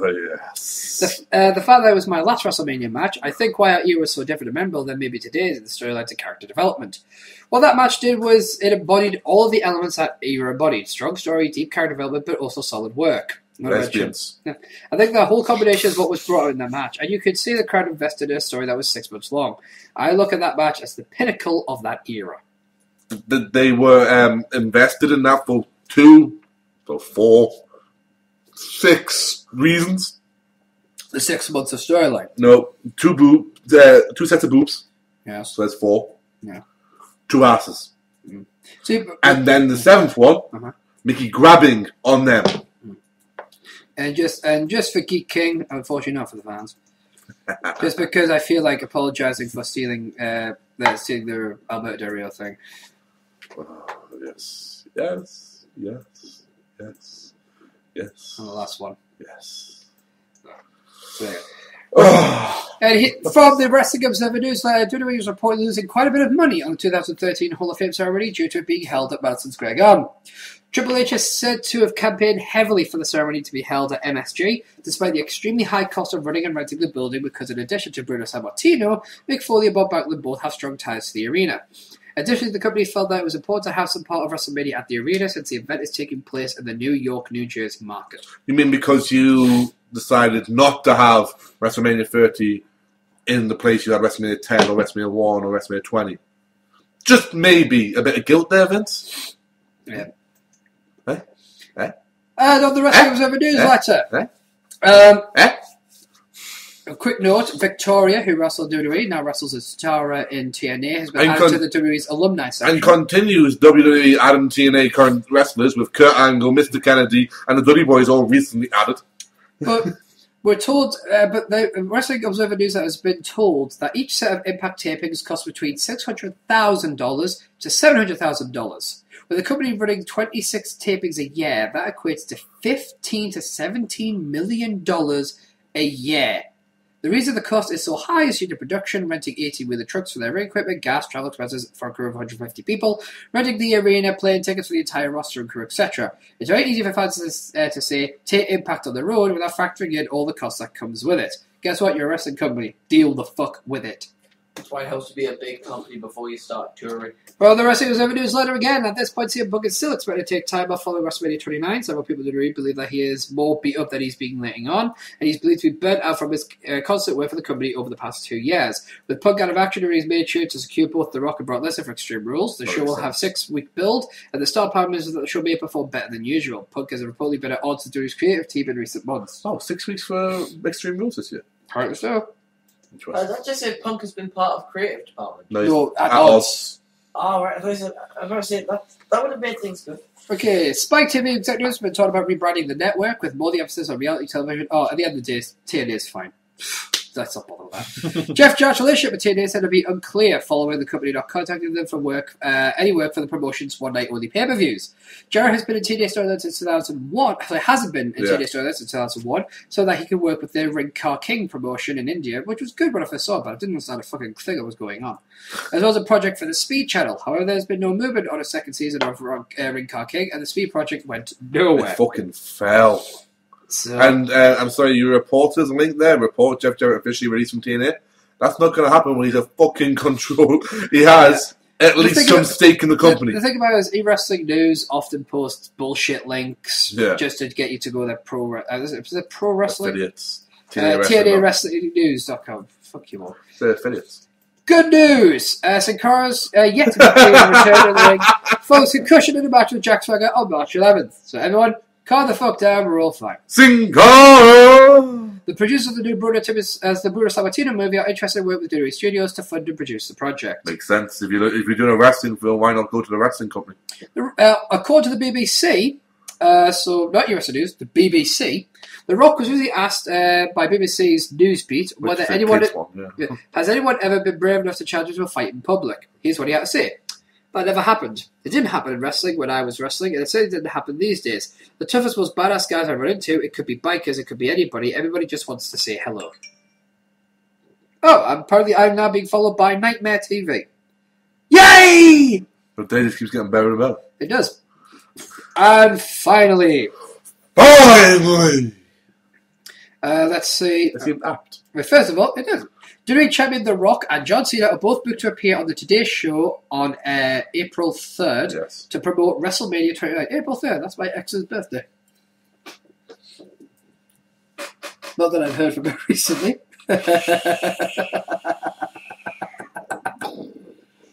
That's a private conversation for us. Let's have a look. Joe White sent this one in. New Search Live from last night featured ROH's Kevin Kelly and special guest co-host Evan Ginsberg. Kelly talks about ROH's WrestleMania weekend shows in New York City, Nigel McGuinness, how announcing a decision over the air, some thoughts on Dave Bautista, how ROH gets over with different crowds, and much more. You can listen to it by clicking on the link, and fuck it, we'll provide it for you guys if you want to listen to this. Not ready. I'm an ROH guy. I'll pass them the link. But Rumour! yes. According to the official website of the O2 Arena in London, England, on the WrestleMania Revenge SmackDown taping tour, The Undertaker has been advertised for SmackDown following WrestleMania 29. Now, the company will be taping Raw the night before. This is the only official advertisement of Undertaker following WrestleMania 29. There's an advertisement. We're not going to add the link because it's just going to be there. Yeah, I can't access anyway because my neck's just. But just trust us, it's probably going to be a dark match. So yes, which I believe means It's time for us to jump into the most nostalgic of episodes. Well, that's actually segments, I should say. As we go into Geeks. Just let me bring up.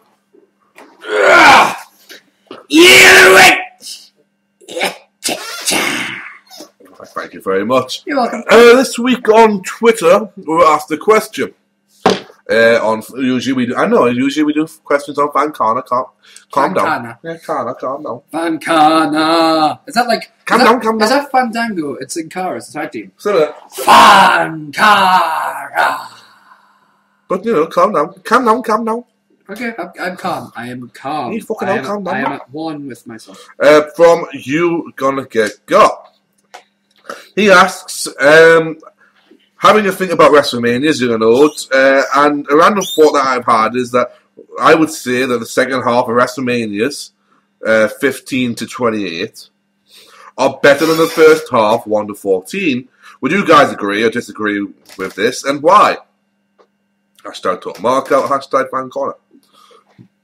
Pardon me. And I said, fuck knows, let's have a look. Now, Boss is up to date. Yes, I am. On WrestleManias. I've seen all WrestleManias now. Just about. Yes. We've been going through them. I've seen every single WrestleMania's been now, thanks to you.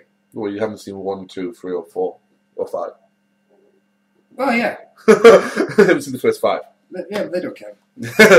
But Funk is quite... Oh, Funk comes in and out of WrestleManias.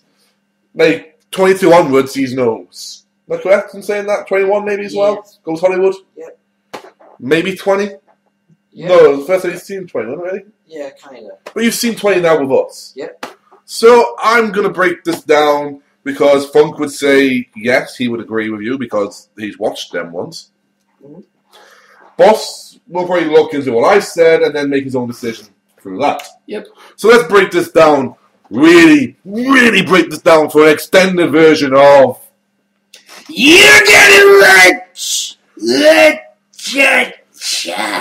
Right, so in WrestleMania 1, you had some decent matches, but at the same time, you had some throwaway matches. For instance, Tino Santana versus the Executioner. King Kong Bundy with Jimmy Hart, but defeated Special Delivery Jones in 9 seconds. You can't really call that a quality match. No. You had Steamboat versus Matt Bourne, who would then go on to play Doink the Clown. No, Stephen, he's Matt Bourne. David Sammartino with Bruno Sammartino in his corner. Bruno's only WrestleMania appearance, from what I remember. Yeah. I may be wrong in the next year, but we'll find out. He went for Brutus Beefcake. At the time, not the barber, but just Brutus Beefcake. It's hard to imagine. With handsome Johnny Valiant to a double DQ. All these matches lasted no more than 13 minutes. The first 3 matches of WrestleMania lasted no more than 11 minutes in total. I mean, your first match, 4:50, then 9 seconds, then essentially 4:37, and then you finally get to a fucking 12:43. It's like, wow. But then you get to your 5th match, so you're right into your mid card at this point, and your match is 7 minutes 5 for the Intercontinental Championship. JYD, Junkyard Dog, defeating Greg the Hammer Valentine, which is pre-Hunker Love, with Jimmy Hart by count out. Therefore, yeah, go on, Hammer, you can do it. Therefore, no new champion. Yeah. You go into your tag team titles. where you've got Nikolai Volkov. Moscow, has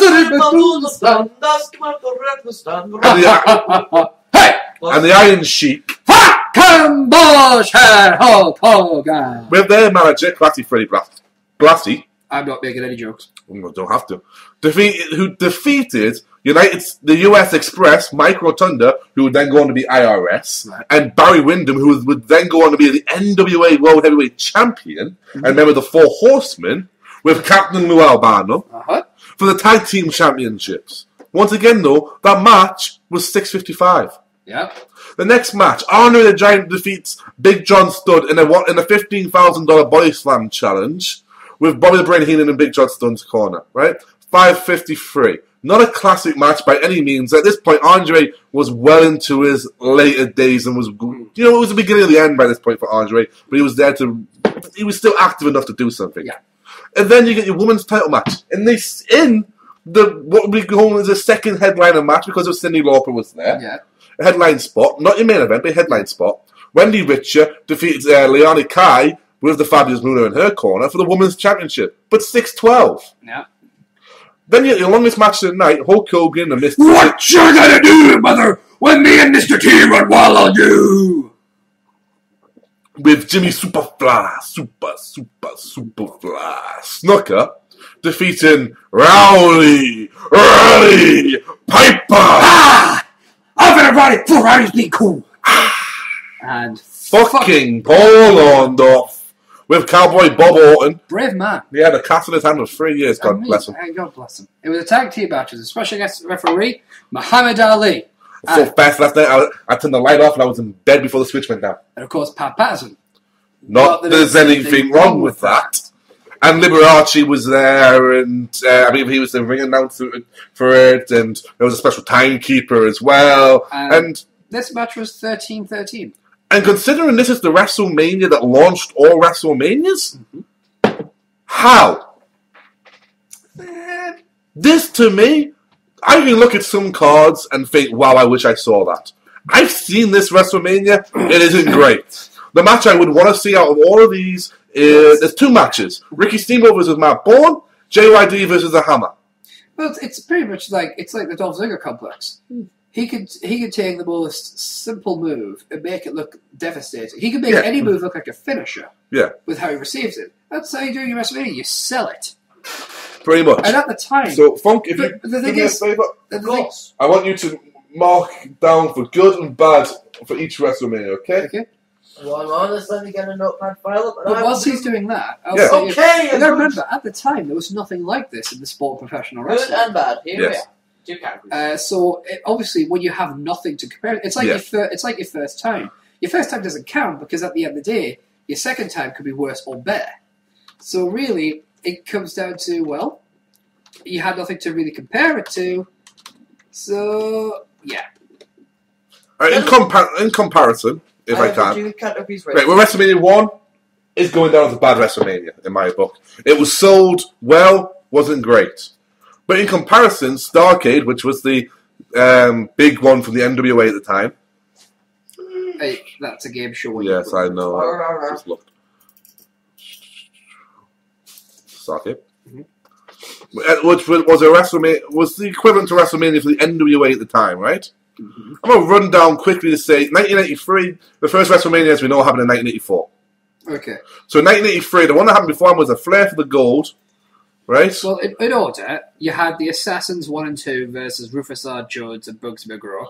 That was never going to be a great match. Don't fucking even expect me to know who these people are. I'm not going to, but if I click the Assassin there, Johnny Hamilton and Ray Fernandez, Yeah, Kevin Sullivan and Mark Lewin versus Scott McGee and Johnny Weaver, tag team match.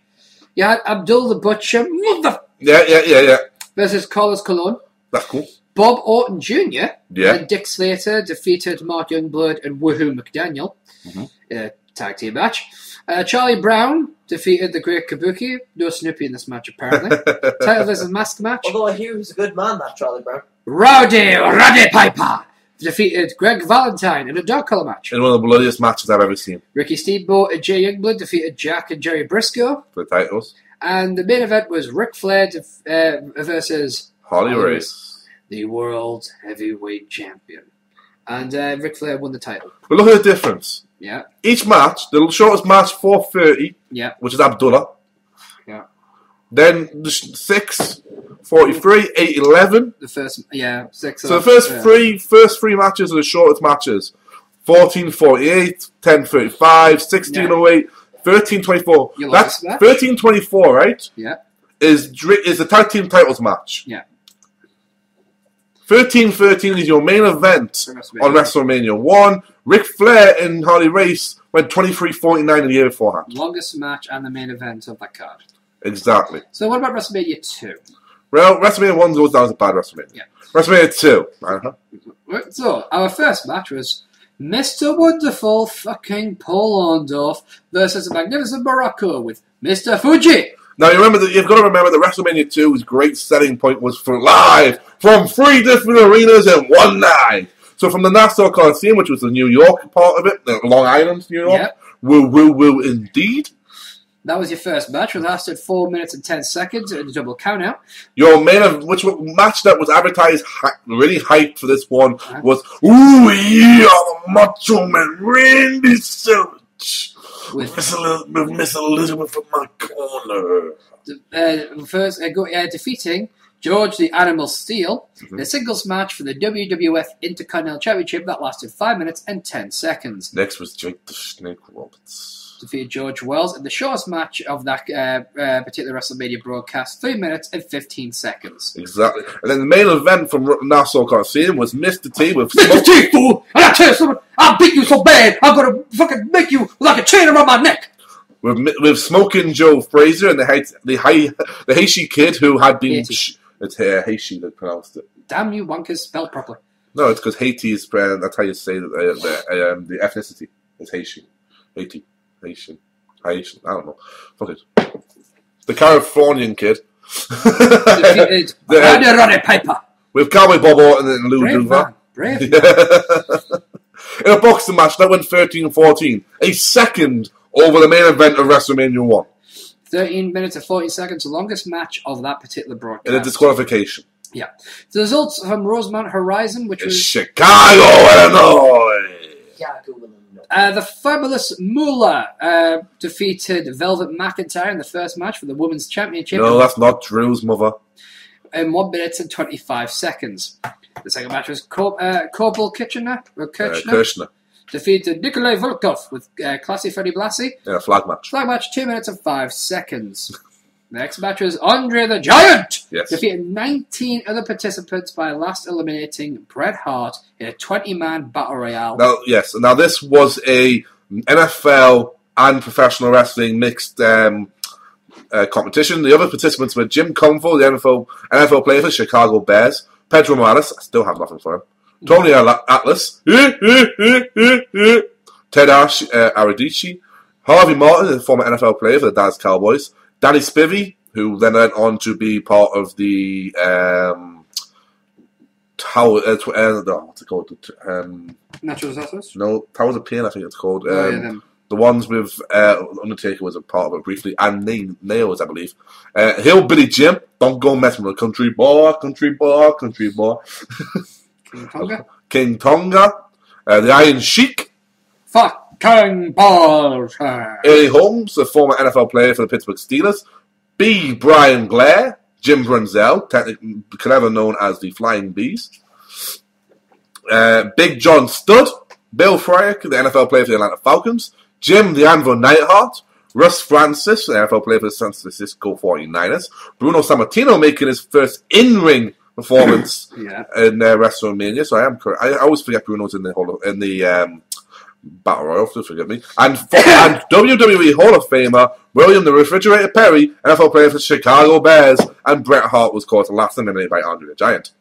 Now this is a decent enough match. Yeah. But the main event, which is always overshadowed because of this match getting hyped because it's Andre, is the British Bulldogs, Davey Boy Smith and the Dynamite Kid, with Ozzy Osbourne and Captain Lou Albano and Matilda, defeating the Dream Team of Greg the Hammer Valentine and Brutus Beefcake with Johnny Valiant for the Tag Team Championships in 13 minutes and 3 seconds. And from Los Angeles Memorial Sports Arena, which I'm guessing is in Los Angeles, California. No, it's in Chicago again.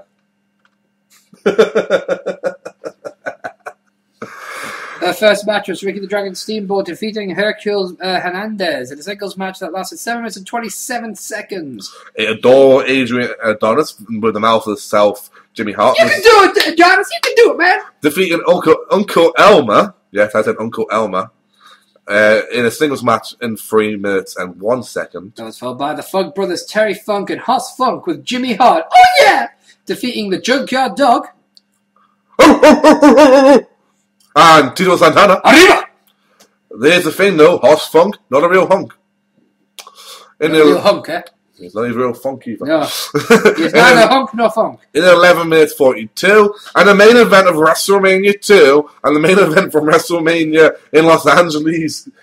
What you gonna do, brother, when you're in the main event at Los Angeles Memorial Sports Center, brother? Hulk Hogan defeating 5 King Kong Bundy with Bobby the Brain Heenan in his corner in a steel cage match where you had the blue steel cage because it was dealt for the heavyweights to wear in a WWE title match in 10 minutes 15 seconds. Now I'm gonna break this apart.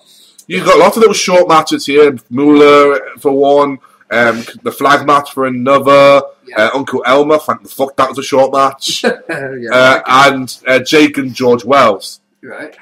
You take that away, that's pretty much the matches that are under 4 minutes. There's a few that are over 4 minutes. Wonderful versus Morocco, Savage versus Steel, and that and then you've got like under 10, and then under 10 with them is Steamboat, Hernandez, the Battle Royal, and that's it. So you started to get an elevation in wrestling as well as show business. Yeah. You had on this one, you had celebrities. You had guest ring now. You had Joan Rivers in New York. Fucking Joan Rivers at WrestleMania. Can't stand that cunt. Tommy Lasardo in Los Angeles. Susan St. James in New York. Kathy Lee Crosby, Ernie Ladd, the big cat himself, and then Ariva, Herb, Clara Pella, and Ricky Shoulder, Dave Butkus with Ernie Too Tall Jones were referees, guest referees for the Battle Royal. The New York vocalist to sing American Beauty that year, Ray Charles. Oh yeah. I like it. So you had there was every aspect, but it wasn't as much. This was a decent enough WrestleMania for me to give it a thumbs up. So that's a 1 for WrestleMania 2. It's a good WrestleMania. Okay, so 2 is a good WrestleMania. Yes. Cool. Now let's go to WrestleMania 3. This to me is the first time that wrestling is the focus of a WrestleMania. We kick off the whole action with the Can-Am Connection. Rick Martel and Tom Zank defeating Bob Orton and the Magnificent Morocco with Mr. Fuji in a tag team match that lasted 5 minutes and 37 seconds. Now here's the thing. You would not believe how over at this time the Can-Am Connection were. Rick Martel, maybe a year away, I think, from being the model. Tom Zank was kind of a throwaway guy in both WWE history and the NWA history. Bob Orton was no longer known as Cowboy at the time. He was just Bob. And the Magnificent Morocco was just on the edge of his whole Don Morocco. And this was the start of him and Mr. Fuji becoming Fuji Vice and all the other stuff, Fuji Hospital, the comedy connection between the two. And at this point, Fuji was still putting ribs on people. Yes, but he will investigate. Yes, Mr. Fuji will investigate. This followed by Billy Jack Haynes and Hercules dropping the Hernandez with Bobby Heenan. You got me fucking saying Hercules. Fighting to a double count out in 7 minutes 44. So you're seeing once again a progression in time in matches. Then you had Hillbilly Jim, the Haitian Kid, and Little Beaver defeating King Kong Bundy, Little Tokyo, and Lord Littlebrook by disqualification in a mixed time match, 4 minutes and 12 seconds. Now, the reason this met a lot of people's current minds is because this is Eugene's favourite match and his favourite WrestleMania moment, because it's when the midgets all turned on King Kong Bundy after King Kong Bundy tried to squash them all. Indeed. I mean, I cannot wait to watch this message because just to go, what the fuck? This was followed by a Hardy Race with Bobby Heenan and Fabulous Moolah, Yeah. who he called the Queen of Wrestling at the time, because this was King Hardy Race. Okay. Defeating the Junkyard Dog in the Loser Must Bow match.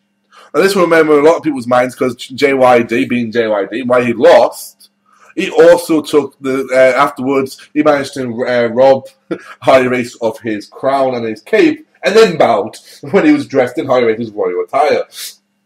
This match was in 4 minutes 22 seconds. It's a decent enough match. And then you had the Dream Team, Greg Valentine and Bruce Beefcake with Johnny Valiant and Dino Bravo, defeating the Rajul Brothers, Jacques and Raymond. Jacques and Raymond tag team match, 4 minutes and 3 seconds. Now, this was a decent enough match, and it did what it was needed to do. It was a filler, if anything, and was just an idea of throwing matches in there, try and see what could stick, and really to tie off a lot of feuds. Greg and Brutus had a great chemistry at the time, and it was quite scary how good they were together. Brutus, at this point, I believe, would then turn face and become the barber, and Greg would just kind of wander around for a bit, not really knowing what was going on. Following this was Roddy Piper, defeating Adrian Adonis, adorable Adrian Adonis at the time, with Jimmy Hart. You can do it, Adonis. I swear to God, boy. In a hair versus hair match in 6 minutes 54. And what was special about this was the first time Piper had wrestled at WrestleMania as a face. Then up next it was the Hart Foundation, Bret Hart and Jim Neidhart with Dangerous Danny Davis. Yes, with Jimmy Hart. Come on, Davis, you can do it. And they defeated the British Bulldogs, Davey Boy Smith and Dynamite Kid. And Tito Santana. Arriba! In a 6-man tag match in 8 minutes and 52 seconds. What was good about this is Dangerous Danny Davis was actually a referee. Oh. He was the first idea of a referee turning into a wrestler and being, cruel and shit like that, and fixing stuff for heels to win. What was good about this is also, you got to see Tito Santana in a match, and you got to see the Bulldogs versus the Hart Foundation, and that was always good and entertaining. Following this was Butch Reed with Slick. I said Butch Reed! With Slick. I said Slick! Defeating Coco Beware. Do the bird, man. I'm doing the bird. Do the bird. You're doing the bird. You're doing the bird. I'm doing the bird. In 3 minutes 39 seconds, which is the shortest match of this WrestleMania. To this day, we still don't know why I like Coco Beware. No, and if you think about that, 3 minutes 39 is the shortest WrestleMania match of this WrestleMania. In previous ones, it's been 9 seconds and 2 minutes. And then up next, it was Ricky Steamboat with George Steele versus Randy Savage. Ooh, yeah, Miss Elizabeth. Yeah. And Ricky Steamboat picking up the win on that one. A singles match for the WWF Intercontinental Championship in 14 minutes, 35 seconds. It would prove to be the longest match of the entire card. And what a lot of people still tell you today is the greatest WrestleMania match in history. It's my second favourite of all time. We'll talk about my first favourite later on in the show. Okay. Following this was the Honky Tonk Man. Honky Tonk Man. Just the Honky Tonk Man. Honky Tonk Man. He's cool. He's cocky. He's bad. He's born. With Jimmy Hart. Oh, you can do it, Honky Tonk Man. Just Honky Tonk Man. Defeating Jake Snake Roberts. Thank you. With Alice Cooper. You're poison. You're poison running through my veins. In 7 minutes 4 minutes. 7 minutes 4 minutes. 7 minutes 4 seconds. We don't like it in English. We don't speak of the English. Fuck your time zones. 7 minutes and 4 seconds, yeah. And it was a decent enough match. Honky Tonk escaped, I believe. Jimmy Hart Alice Cooper nearly put Damien on Jimmy Hart, which was one of the entertaining things of all to see. This skinny ass man running away with a snake, and then Alice Cooper got hold of it. Before the main event, you had the Iron Sheik and Nikolai Volkov with Slick. I said fucking bullshit! Defeated the Killer Bees! Brian Blair and Jim Brunzell by disqualification in a tag team match that lasted 5 minutes, 44 Another seconds. very over team was the Killer Bees. Had a great tag team. Jim Brunzell was a former AWA tag team champion with Greg Gagne as the High Flyers. And then over to Geek for the main event. The main event! It obviously is this WrestleMania 3. You all know it if you're wrestling fans. Whether you haven't seen the show or not, Yep. Everybody knows that it was the immovable object meeting the irresistible force What you gonna do, brother, when I pick you up and slam you down? in Hulk Hogan defeating Andre the Giant with Bobby the Brain Heenan as manager in 12 minutes and 1 second. Looking at this, there are some outstanding matches without a doubt. Hulk Hogan Andre the Giant is a decent enough match from what Andre could do at the time and what Hogan was capable of doing, full stop. Honky Tonk versus Jake's an entertaining match. Ricky versus Randy Savage for years after this was the match that inspired a generation. Yeah, that's a great idea. Roddy Piper, Adrian Adonis was entertaining. There's lots of little entertaining matches. So overall, I would give this a good WrestleMania. I agree with that. Number 3 goes to good. Okay, then no problem. WrestleMania 4, otherwise known as the Trump Tournament. Now, I'll so you get. I'm trying to do it so you get the main event spot. Yeah, go ahead. We kick off with Bad News Brown defeating 19 of the participants by last eliminating, once again, Bret Hart in a 20-man battle royale in 10 minutes and 40 seconds. other competitors to the main in the Battle Royal were Boris Zirkov, Brian Blair, Dangerous Danny Davis, George and Emma Steele, King Hardy Race, Hillbilly Jim, Don't Go Messing with Country Boy, Jacques Rougeau, Jim Brunzel, Jim the Iron Nightheart, Jim Powers, JYD, Ken Patera, Nikolai Volkov, Paul Roma, who gives a fuck about you, Raymond Rougeau, Ron Pass, Sam Houston, and Sika. Okay. No Alpha, but Sika. Following this was Ted DiBiase with Virgil and Andre Giant defeating Jim Duggan in the first round tournament match. Now let's just get into this. We can go through all this. Basically, tournament was the major focus of this. We'll come to the tournament as a whole. Other matches in this were the Ultimate Warrior defeating Hercules with Bobby the Brain Heenan. Hercules! And I am the Ultimate Warrior, and I will defeat you! Can you do Hercules like that? What? I am the Ultimate Warrior, and my favorite song is from Disney, and that goes, Hercules! I like that. I've got a long time, birds, and my hair slick back, coming through your town in my mean Cadillac. Just a honky tonk man! I might make that a new fucking I'm just a honky tonk man! I'm just an ultimate man! I'm cool! Okay. I'm lucky! I'm bad! Oh, we know you're bad. Other matches was Brutus the Beefcake defeating the Honky Tonk Man. What's wrong with you? The Beefcake? I just realised what I've done. With Jimmy Hart and Peggy Sue. Peggy Sue. Otherwise known as Sherry Martel. Following this, you had the Islanders, Haku and Tamara, and Bobby the Brain Heenan. Haku! No, Bobby the Brain Heenan, inactive, active competitor at WrestleMania. Defeating the British Bulldogs, Davey Boy Smith and Dynamite Kid, and Coco Beware. Do the bird! Do the bird! Do the bird! Do the bird. Do the bird. So I don't know why. Demolition Axe and Smash with Mr. Fuji. Mr. Fuji will investigate. This feels wrong. Defeating Strike Force, Rick Martel and Tito Santana. Sorry, this gets me every time you do that. In a tag team match with tag team championships. This was all good matches, but they were basically what they were here. They were fillers. The reason they were fillers is because this WrestleMania was a tournament WrestleMania. So we start off with the first round matches. Now, in the first round, Hulk Hogan and Andre the Giant were both given byes due to the reason the title was on. The reason the title was vacant was because Andre the Giant had won the match from Hulk Hogan due to a referee being paid off by the $1 Million Man Ted DiBiase to get plastic surgery to look like another referee. When in actual fact, it was just the other Hebner brother. But, that would make too much sense.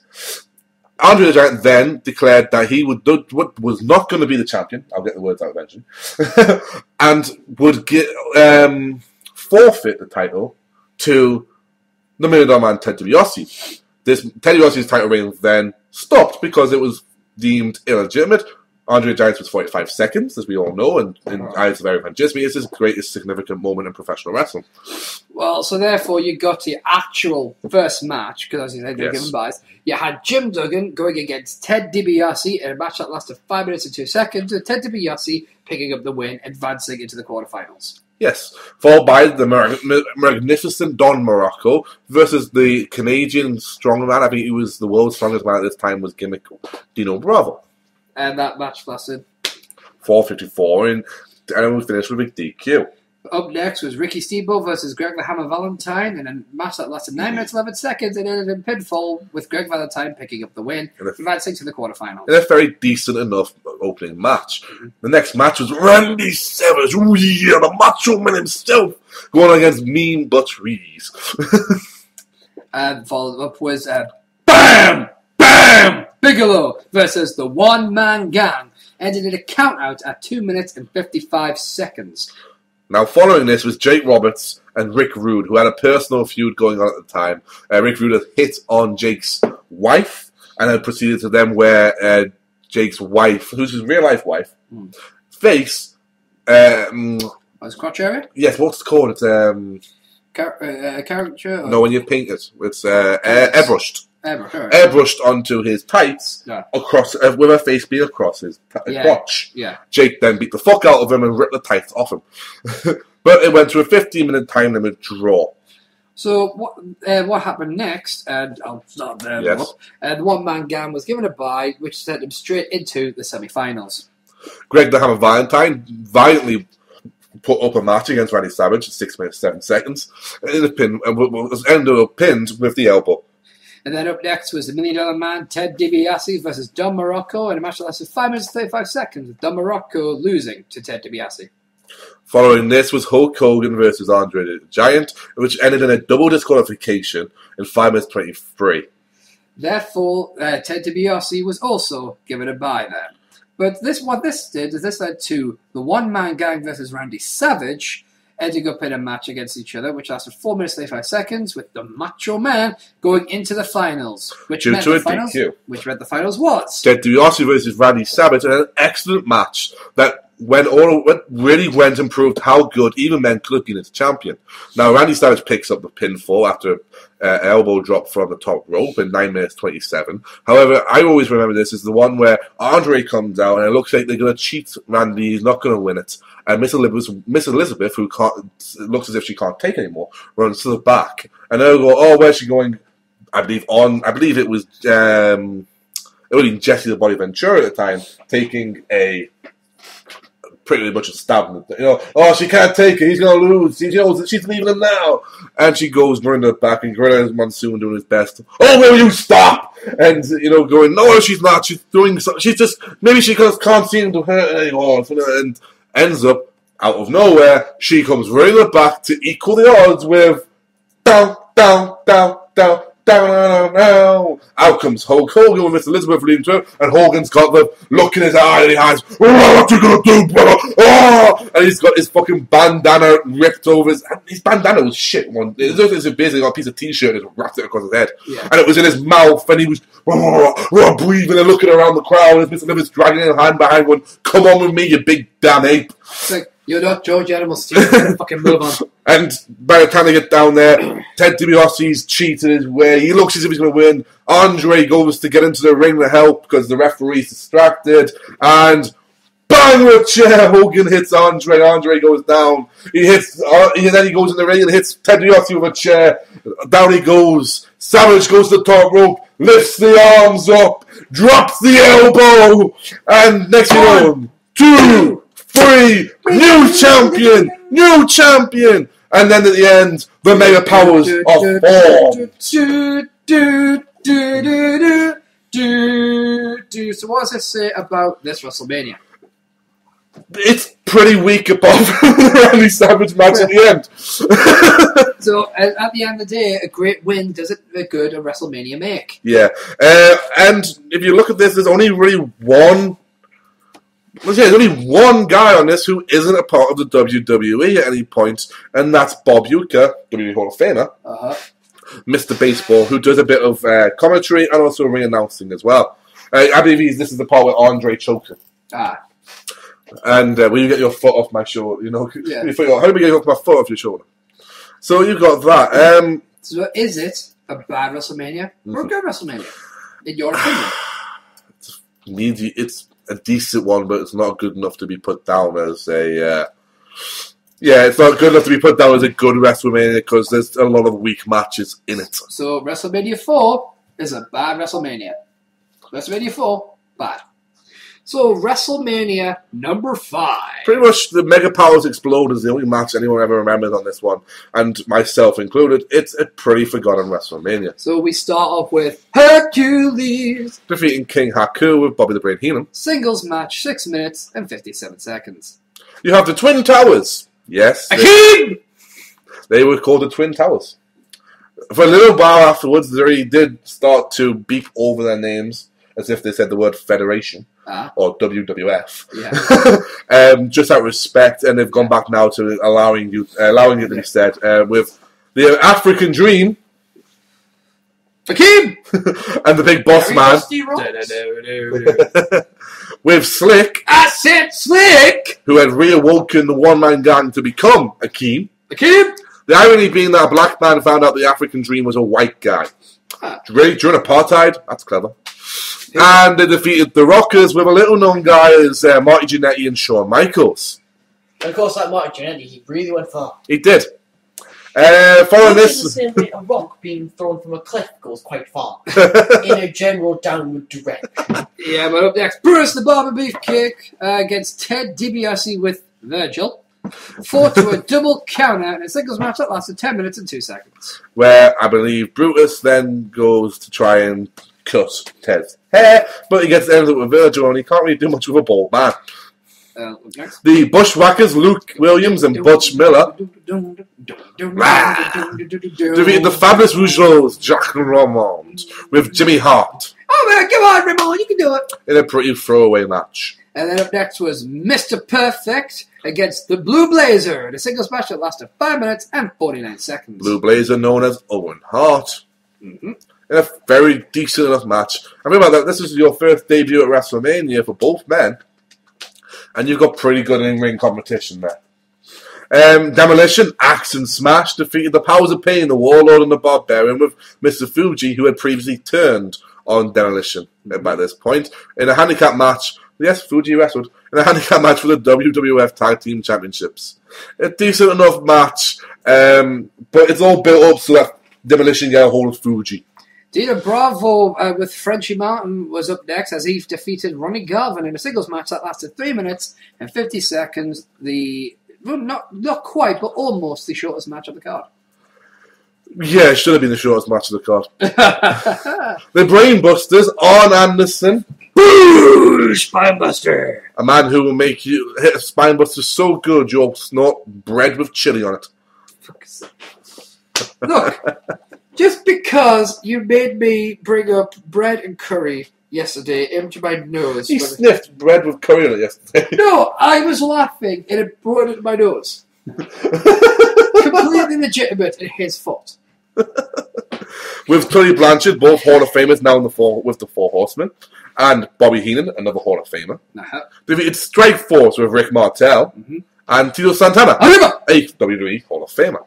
Pretty much the Hall of Fame class, apart from the model, who will eventually be in there, I would have believed. And up next was Jake. A very good match, by the way. Up next was Jake the Snake Roberts against Andre the Giant with Bobby the Brain Heenan.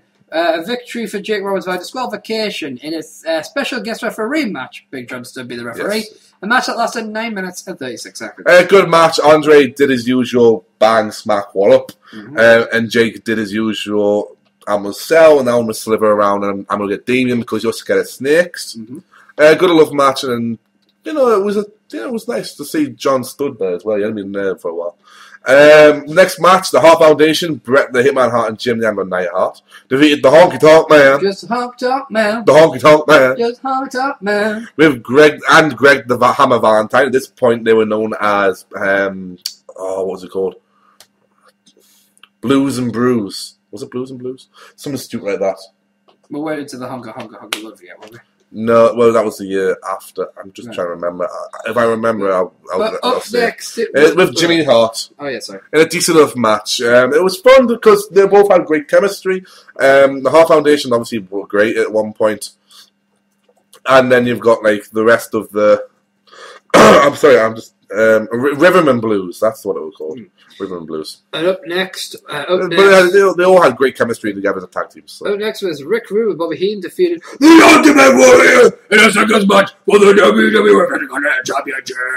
Which surprised the fuck out of everyone, whether you watch it then or watch it retroactively.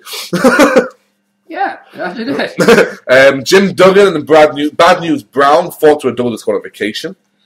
3 minutes 48 seconds, which was The shortest match. No, it wasn't. It was almost. No, almost the shortest match. Because Next, yes, the Red Rooster Terry Taylor. defeated Bobby Heenan with the Brooklyn Brawler. Yeah, that actually happened in a 13 spot in a card that had 14 matches on it. Yes, And we're surprised now that we get 10. yes. We saw Terry Taylor versus Boy the Brain Heenan with the Brooklyn Brawler at spot 13. In 31 seconds. Still spot 13. But in the main event, You had Hulk Hogan what you gonna do? versus the Macho Man Randy Savage. Ooh, yeah. Dig it. And it Miss was- Elizabeth was in a neutral corner because she couldn't decide what she wanted to have. In a good match for the WWE Championship in 1755, Hulk Hogan won Uh-huh. to put the title back on the rightful owner. Ooh. And it was a good enough match. It was fun to see Hogan and Savage face each other. But I'm going to have to put this because the reason is only match people remember in this match that happened at that WrestleMania was Hogan Savage. And once again, it's going to have to go. WrestleMania 5 is a bad WrestleMania. So on to WrestleMania 6. And this was the ultimate kind of main event. It was The ultimate challenge. It was the double championship bout. Yes. But before we get to that, we're going to go with the others. I'll quickly do the dark match of the first matches for you. Your dark match was Paul Roma against the Brooklyn Brawler singles match, which nobody knows how long it lasted for because everyone was at the bar. The first official match of the This night. is Canada. Yeah, it's Canada, eh? Rick Martel defeated Coco Beware in 3 minutes 51 seconds, and I'm doing the And if I remember, doing the bit. this is the first one me and you watched retroactively. Yep. So now we're into we get your opinion as well. Yep. So Coco Beware is Rick Martel. At Yes. the time, Rick Martel was the model. Yes, it was. And the Bird Man himself for Frankie, Coco Beware. Demolition, Axis Smash defeated the Colossal Connection, Andre and Haku with Bobby Heenan for the Tag Team Championships. What everyone remembers for this, though, was the aftermath with Andre and Bobby. Yes. Where you sat and said, what to Bobby? Yeah. Are you a fucking idiot? Yes. Stop slapping! It's Andre the Giant! Don't slap the big man!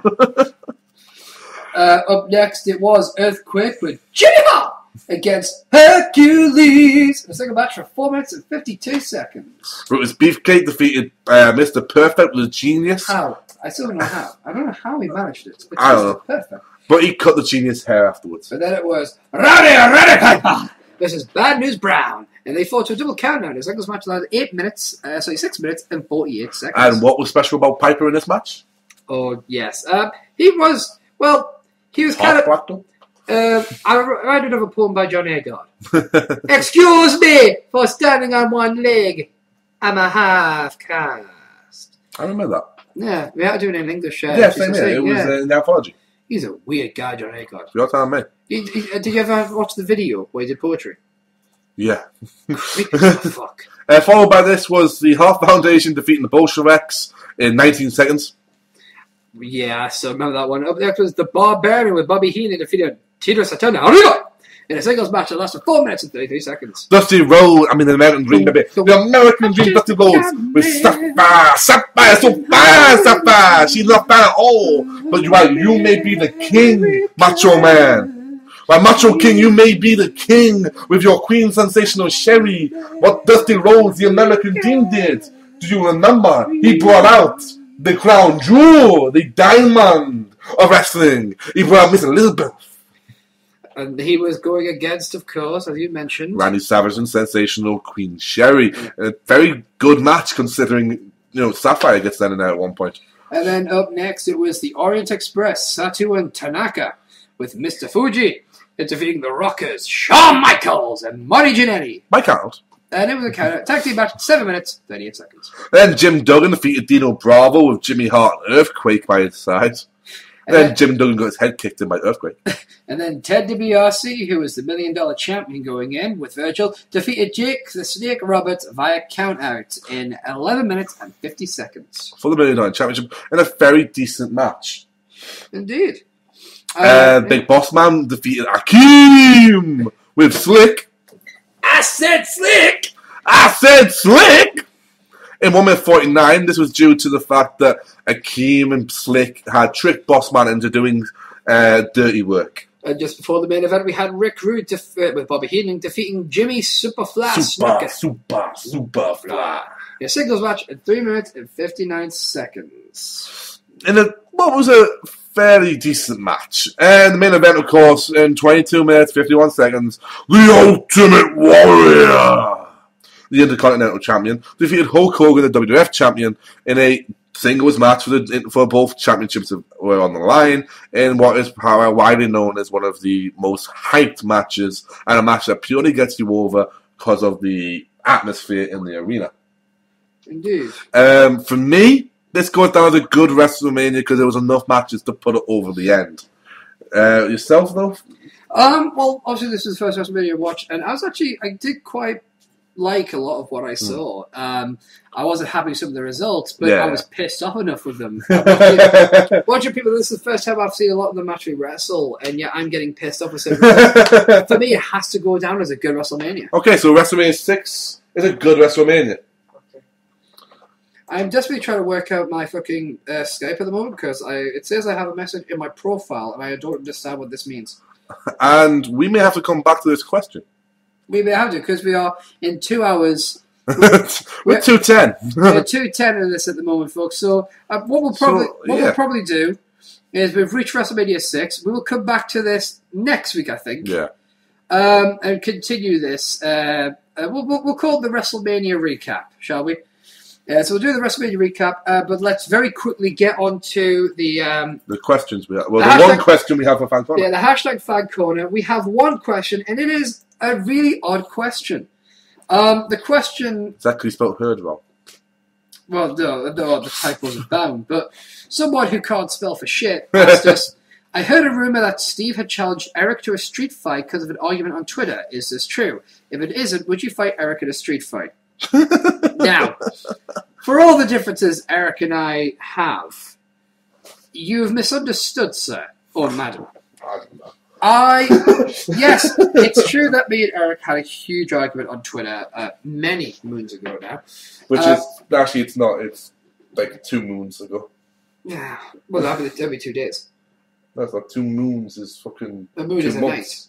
night. I'm not sure the moon's a night. No, because you get a new moon at the beginning of over a cycle, don't you? Yeah, new moon. Each moon is just a moon. Each Yeah, but moon is just a different side of it. It's a not new a new moon. is like where it's completely black. Gentlemen, a moon is the life cycle of one phase. Therefore, it is from the new moon to the next new moon. So it is a month. So it's a month. Right, fair enough.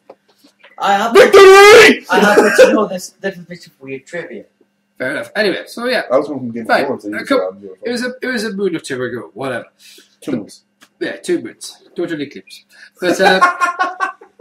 But basically, it was an argument over the idea of he was trying to get Hashtag you're not a real fan, WWE fan if. Yes, and the idea is basically he got a trending the motherfucker. Other people as well, but there was a lot of things he was saying which could have easily applied to me. Now, bear in mind, this would be the first time someone has tried calling me out and saying that I'm not a real fan. We had a troll on We had here. a troll many moons ago asking why I should even be on the show when I'm obviously not a real And man. Twitter, the bastards, fucking deleted the one before I got a chance to use all my GIFs. Yeah, so basically, there was a lot of what he said which could have applied to me. So I started calling him out. But when he refused to acknowledge that what he said, basically he just kept saying it was a joke, I was getting very, very pissy about it. and I essentially was goading him to say, fucking, just say it. Fucking say it. Because my mind was, if you believe this, you have to believe that I shouldn't be doing the show. Naturally, as you can tell, I was angry as fuck. And That just about covers it. And I was going further and further and further. Yep. So, Well- I have apologised to him since. I haven't handed an apology back, though, I will point out. But I apologise for losing my temper with him. I don't apologise for the meaning of what I said, but I apologise for the way I said it. Yes. I still think it was wrong. Yes. I still have a horrible issue with the whole hashtag you're not a real fan if, because it's bullshit. So do I. A real fan supports the product, whether that's financially or in spirit. That's simple as. And next week also, we will address the issue that was brought up to me via DM just before, that we don't have time to do now, Yes. about what's the true selling point of this WrestleMania. Yes. But seeing as we're short on time. The rumour that I challenged him to a street fight. No. I have joked in the past saying that I would kick his ass in a fight. Now, that's only because I believe I could. You've said... I did not. That's not a fucking challenge there, like, is it? No. I've never actually once stated, anything along the lines of, Jizme, I want to take you on in a street fight. Now, what you may have confused this with is last week we were asked a question on Fan Corner to do a promo. Mm-hmm. When we had to cut promos on each other, and I cut a promo on Jizme when I referred to him by a certain name, and it sounded... Some people may have misinterpreted that as to be challenging him. If you did, I don't know how you managed to misinterpret that, given that we were asked to do a promo. Now you ask if it isn't true, would I fight Eric in a street fight? Simple answer is no. He is my friend. We don't get along sometimes, and sometimes we don't even like each other. And by sometimes I mean a lot of the time when we do this show, we don't like each other. That's just the way it is. In wrestling, we're very violent. Outside of wrestling, we're fine. I'm not going to fight him. Is this just being fueled at all by the fact that Eric's not on the show? The last few weeks he's been working, so Yes. he hadn't been able to make it. This week, like we said, we can show his anniversary with at Cena's true fan, Anna. Yes. And another reason is Eric himself was just letting things cool down. Yeah, there was a belief that if he came on the show whilst we had this huge argument, he wouldn't be able to shut down. It might have got a little bit heated. Yeah. No, at the end. And that first week, Yeah. probably would have. Now, obviously, a lot of people have asked, is Jizme leaving the show? As far as we're concerned, he's still just as much a member of the show as he's ever been. Pretty much. In fact, I've recently made commission to our artist, Rhys Cannon, who will be getting his own website soon. Cool. So we'll be plugging the shit out of that. To do a new graphic for the show, which it does involve Eric Von Jizme. I would not be spending money on a graphic involving Jizme if he wasn't going to be part of the show. Not knowingly, anyway. If he ever decides he doesn't want to be part of the show for any reason, trust me, you guys will probably be the first to know. Yeah, because we don't know. Yeah. So basically, Eric has a habit of telling the fans before telling us. well, he's one with the fans, is he not? But anyway, like I said, I've had a very long show this week, so I do apologise for that. We're not going to do the whole plugging shtick. All I will say though is All everything. our details are underneath. Yeah, all our stuff is in the description box on YouTube or in the caption box on the Tumblr. If you're watching this via Facebook, you know where to find our stuff by now, surely. And if not, just visit the YouTube video by clicking on the YouTube icon in the video. But from the Geek King, the Maniacal Mark, the Patron Saint, the Socially Awkward, from the Pirate Pimp, the Mini Funk, the Lord Walker one.